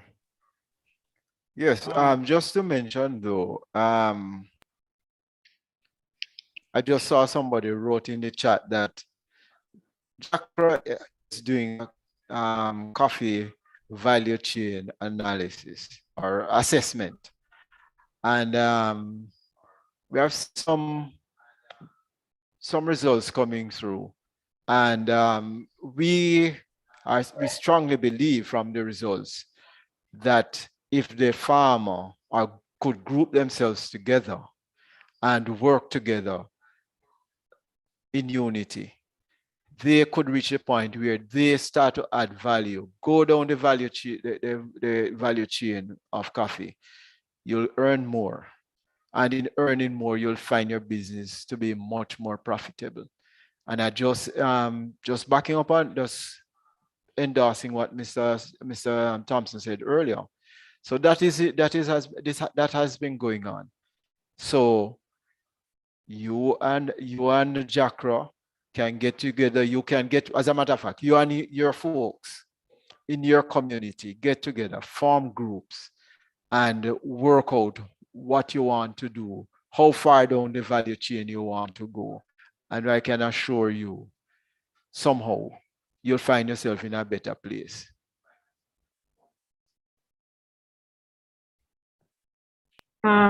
Thank you. Can I make also a few comments?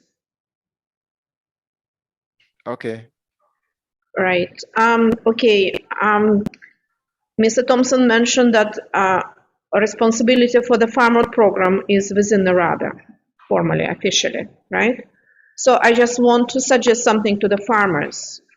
Okay, the procedures for reporting the farm roads, which needs to be improved to improve access to markets, that your farmers, either groups, either individual farmers, would report the name of the road or roads to your parish manager or to your extension officer.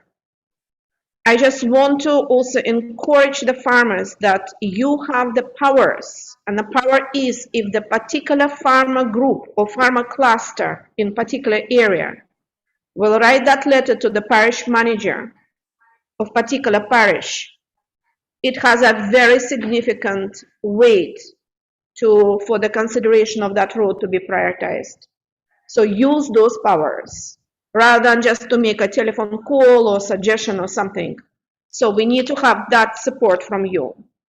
Second thing, in relation to the general cost of production, I just want to mention 2 points. It's a complex issue because we do have most of the inputs imported. So we have factors influencing on the cost of materials or inputs, which is outside of our control. However, there are few things which we as a farmers and also extension services can work together to look very carefully. Number one, the prices of fertilizers, they increase due to the shipping logistics and shortages and some other aspects which are, common now as a challenges. Now, this trend is most likely to be, continued. So what we can do, there is a traditional way in Jamaican farming sector to apply fertilizer. For example, if it is a fruit trees or vegetable crops or maybe Irish potato and coffee, we operate by bags per acre. We definitely understand that this approach cannot happen now because the prices of fertilizers far in advance for more than $10,000 and even more per bag. So what needs to be done, and it can be done, that we need to move to precision, both for fertilizer application and pesticide application. And I will tell you where. Although we have this traditional X number of bags per acre for coffee, really and truly, you need to put only what is needed. So how you can know what is needed?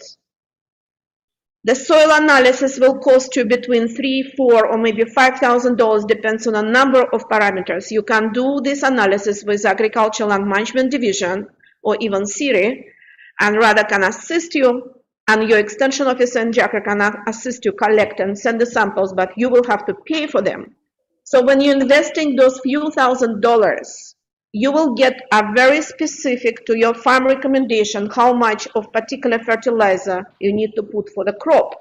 So I suggest to you, you try that, and those results can be used for 3 or even maybe 4 years to guide you how much you need to put. The best practice is once at least every 2 years, but we will take a shortcut. 3 years, once every 3-4 years is good. And then you would compare if you would follow recommendation of the analysis, soil analysis test, how much to put in comparison what you would traditionally put, right? That is one way to see. In some cases, you will realize that you need to put significantly less when it is a traditional way of X number of bags per acre, or you might need even more than this traditional recommendation to make sure that your coffee demand for the nutrients satisfied, right? Another thing, there is a number of the companies offering you different types of fertilizer packages, which is addressing your needs for phenology or developmental stages of the crop at planting, at flowering, or maybe when it is fruiting. That's another way to reduce the actual cost of fertilizer application, because you're going to the precision dose rates. My special concern, being in a sector for a long time, is how we use pesticides, okay? So the pesticides also, we use a perception, okay, I have an X dram of water per acre and I put X amount of chemicals. So there is a way to do precision calculation, how much you exactly need, because when we spray the crops, including coffee, we do not need to shower them. We need to spray such a way that the mixture is retained on the leaf surface and it is no run off, because once it is running off, you're losing that product, right? So, and that is influenced by the mixing, the skills of your spray applicator. And for that, you need to do a calibration, because Mrs. Young might walk the plot of maybe 1 or 2 acres at a particular pace or speed, while Mr. Tola has longer legs and he would cover that area within a completely different period of time, and therefore the position of the mixture, how much mixture you put per acre or whatever plot you have size, is completely different. So in many cases we're overdosing, and that is overdosing of money. Anytime you see the mixture is running fungicide or insecticide from your surface of the leaves, we basically are throwing the money in the air, okay? So now where the challenges come, it's not a shortage of knowledge what to do. It's not the shortage of the training opportunities which you can access through your extension or our extension, and rather we have one extension service, really, it's a government service. So it is a change that first you need to recognize that you need to try that way. You need to try proper spray calibration, and you need to ascertain if you're mixing of in terms of voluminous water delivered per your acre of crop is correct in relationship to amount of chemicals which will go there. And I will tell you, if we will do just this, you will see how much less cost we have to put in pesticides. We are doing a lot of favors to chemical companies by using those assumptions which will call from many, many traditional years of use of pesticides. Another thing I want to mention, that the days when we had this approach, like we use X number of drums and X number of chemicals, it's past, because at those days only few chemicals been available on the market. Now you're going to the farm stores and you see regularly looking bottles with some different color bands on it. What you're buying is not only pesticides, you're buying technology. Okay? And technology needs precision. Technology needs that you adhere to the label recommendations. If you don't, you either overspray, which is more money out of your pocket, or you underspray, which is less efficacy in controlling your pests and diseases. So those are my things that we need to focus, because there must be some intervention, and those interventions do not start with RADA extension, because we're always there. We're always promoting those things. They are not starting with extension of JACRA. It's starting that each farmer has to realize that those changes come from your decision, that I need it. Once you decide it, we are there to help you. So I encourage you to look at those two aspects: precision use of fertilizers and safe and effective use of pesticides. And we will be better even with these higher prices. Thanks. Mr. Thompson, back to you. Are there any other questions, farmers? Yes, we have another question here in St. Andrew. Hold on a minute. Sorry, Mr. Parish Manager. Yes, sir. I don't know. I was absent a little from the computer. I don't know if we have addressed the comments in the chat as yet.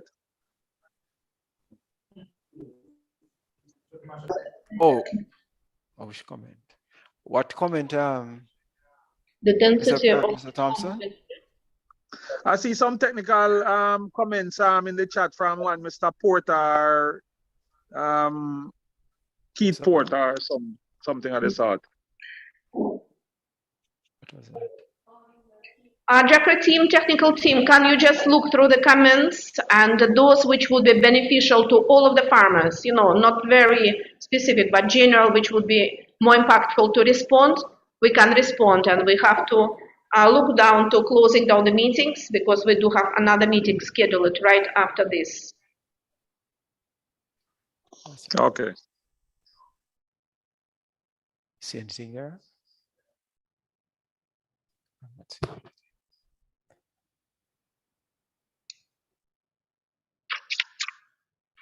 Oh, just to mention though, that on the program, the agenda for today, the third presentation was done by Mrs. Dorian Rowan Campbell, but she did not show.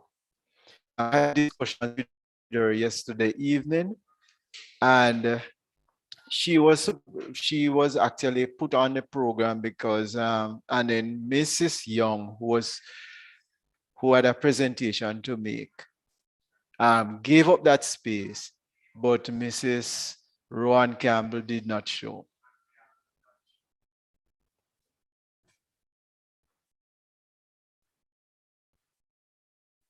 I can make the PowerPoint presentation available. Those who want to send the email addresses, it can be circulated.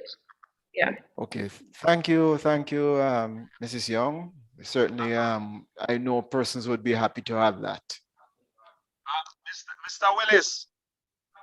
Yes, sir. There is a question, or maybe one or two questions specifically in line with Mr. Brian's presentation. Could you ensure that you look at it and answer accordingly? Because we don't want to leave here and people are not satisfied that questions raised have not been answered. Okay, Mr. Brian is here, so he'll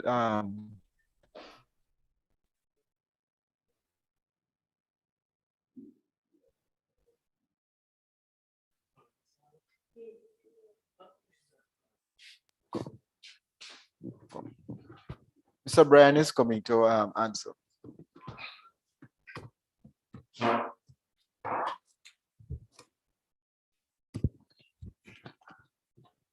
Yes, again, colleagues. I think what I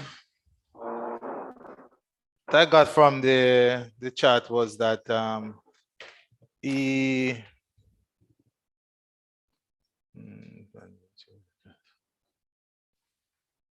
cost per acre for producing 50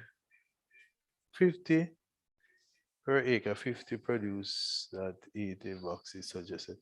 The cost would have to be equated. Well, as he said before, it was a comment he was making that just like what most of my colleagues had mentioned, Mr. Makuk and such, that the price paid per box would not allow the farmer to do the minimal requirement to maximize the yield and such. But as we said before, we do understand from the industry point that there is the remuneration per box is not equivalent to the amount of inputs or labor that is put into the product. And so there's not much from this time, but as was encouraged by the Director General and Mr. Willis, that farmers can possibly get themselves into grouping and start looking at the value chain. We have also mentioned that here at JCRA, we have started the value chain for coffee and will be assisting most of our farmers greatly in terms of moving up the line for better payment per box. Right. Okay, thank you. Any other question at this time? We can take one more question from St. Andrew before closing the session. There is one question from St. Andrew. Please go ahead. Good afternoon, staff and officers of RADA and JAPRA. I'm Desmond Scott from the Brandon Division, and I've been... Sorry, muffled. I cannot hear you well. Mr. Lawrence, can you assist the farmer to be closer to the laptop? Yeah, thank you. Brandon Division. I've been in farming, coffee farming for over 26 years. The burning question I want to ask is, how does JAPRA manage their farmers' registration? When a farmer who is up to date, registered up to date every time, and for over 20 years old, every time there's a distribution, they give you something from like a 3 acre. Who is responsible for these kind of things?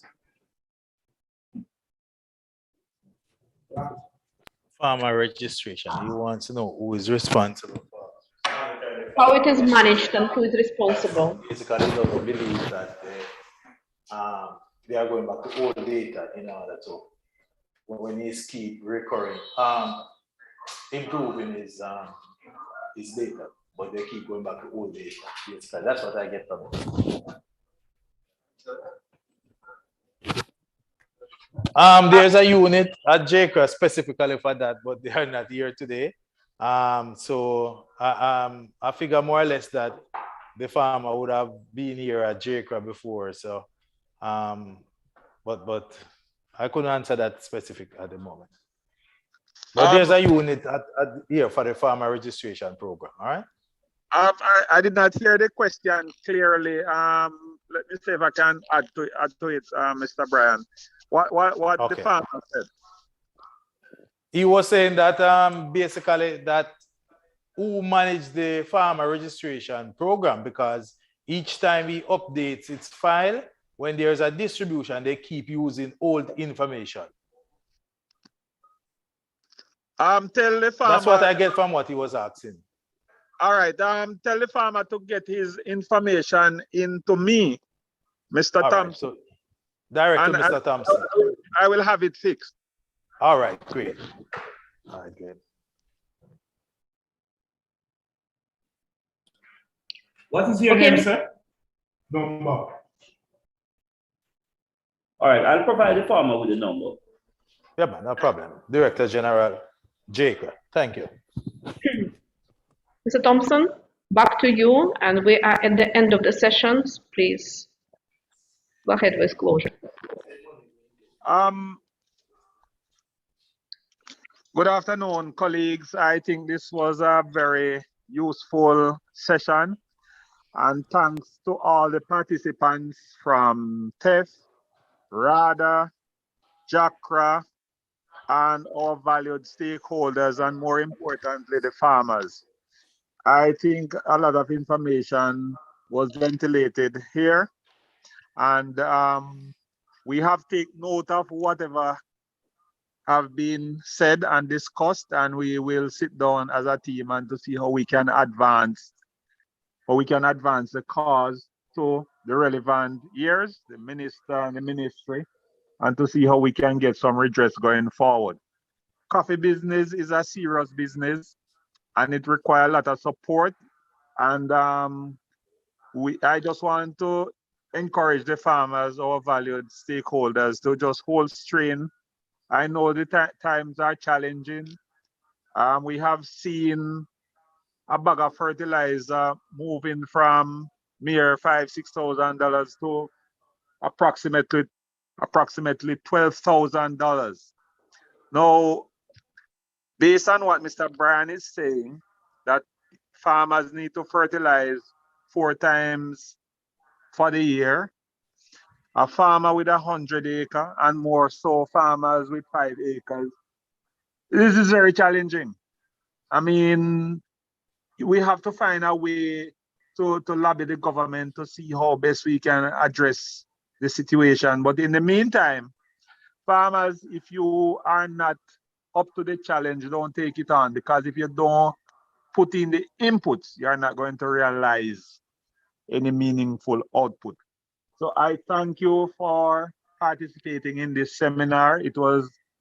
I learned a lot of information from it, and we hope to do this. And I just want to thank TEF, who facilitate this, and for the coordinated efforts of both RADA and JACRA in hosting this part of the festival.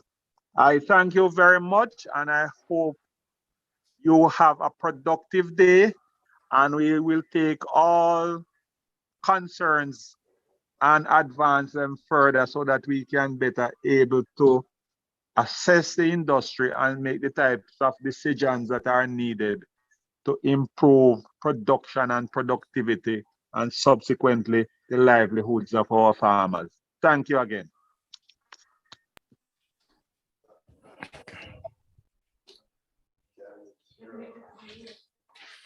Yes, thank you very much, Mr. Thompson. I also want to wish the safe journey back to all of the farmers, stakeholders. Keep safe and we're going to have another activity on 2nd of April, right? There will be a Devon House Marketplace. JACRA and RADA will be putting a booth display, and those who can make it, that would be wonderful. For the festival, yes, coffee festival. Thank you very much to everybody. Thank you very much. Thank you very much, Ollie. Just before we close off, any final word from Mrs. Carolyn McDonald Riley?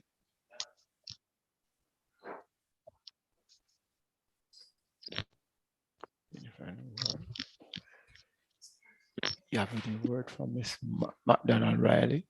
Anything else? No, you're not.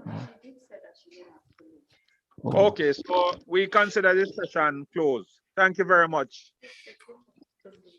Okay, and bye. Enjoy the rest of your day.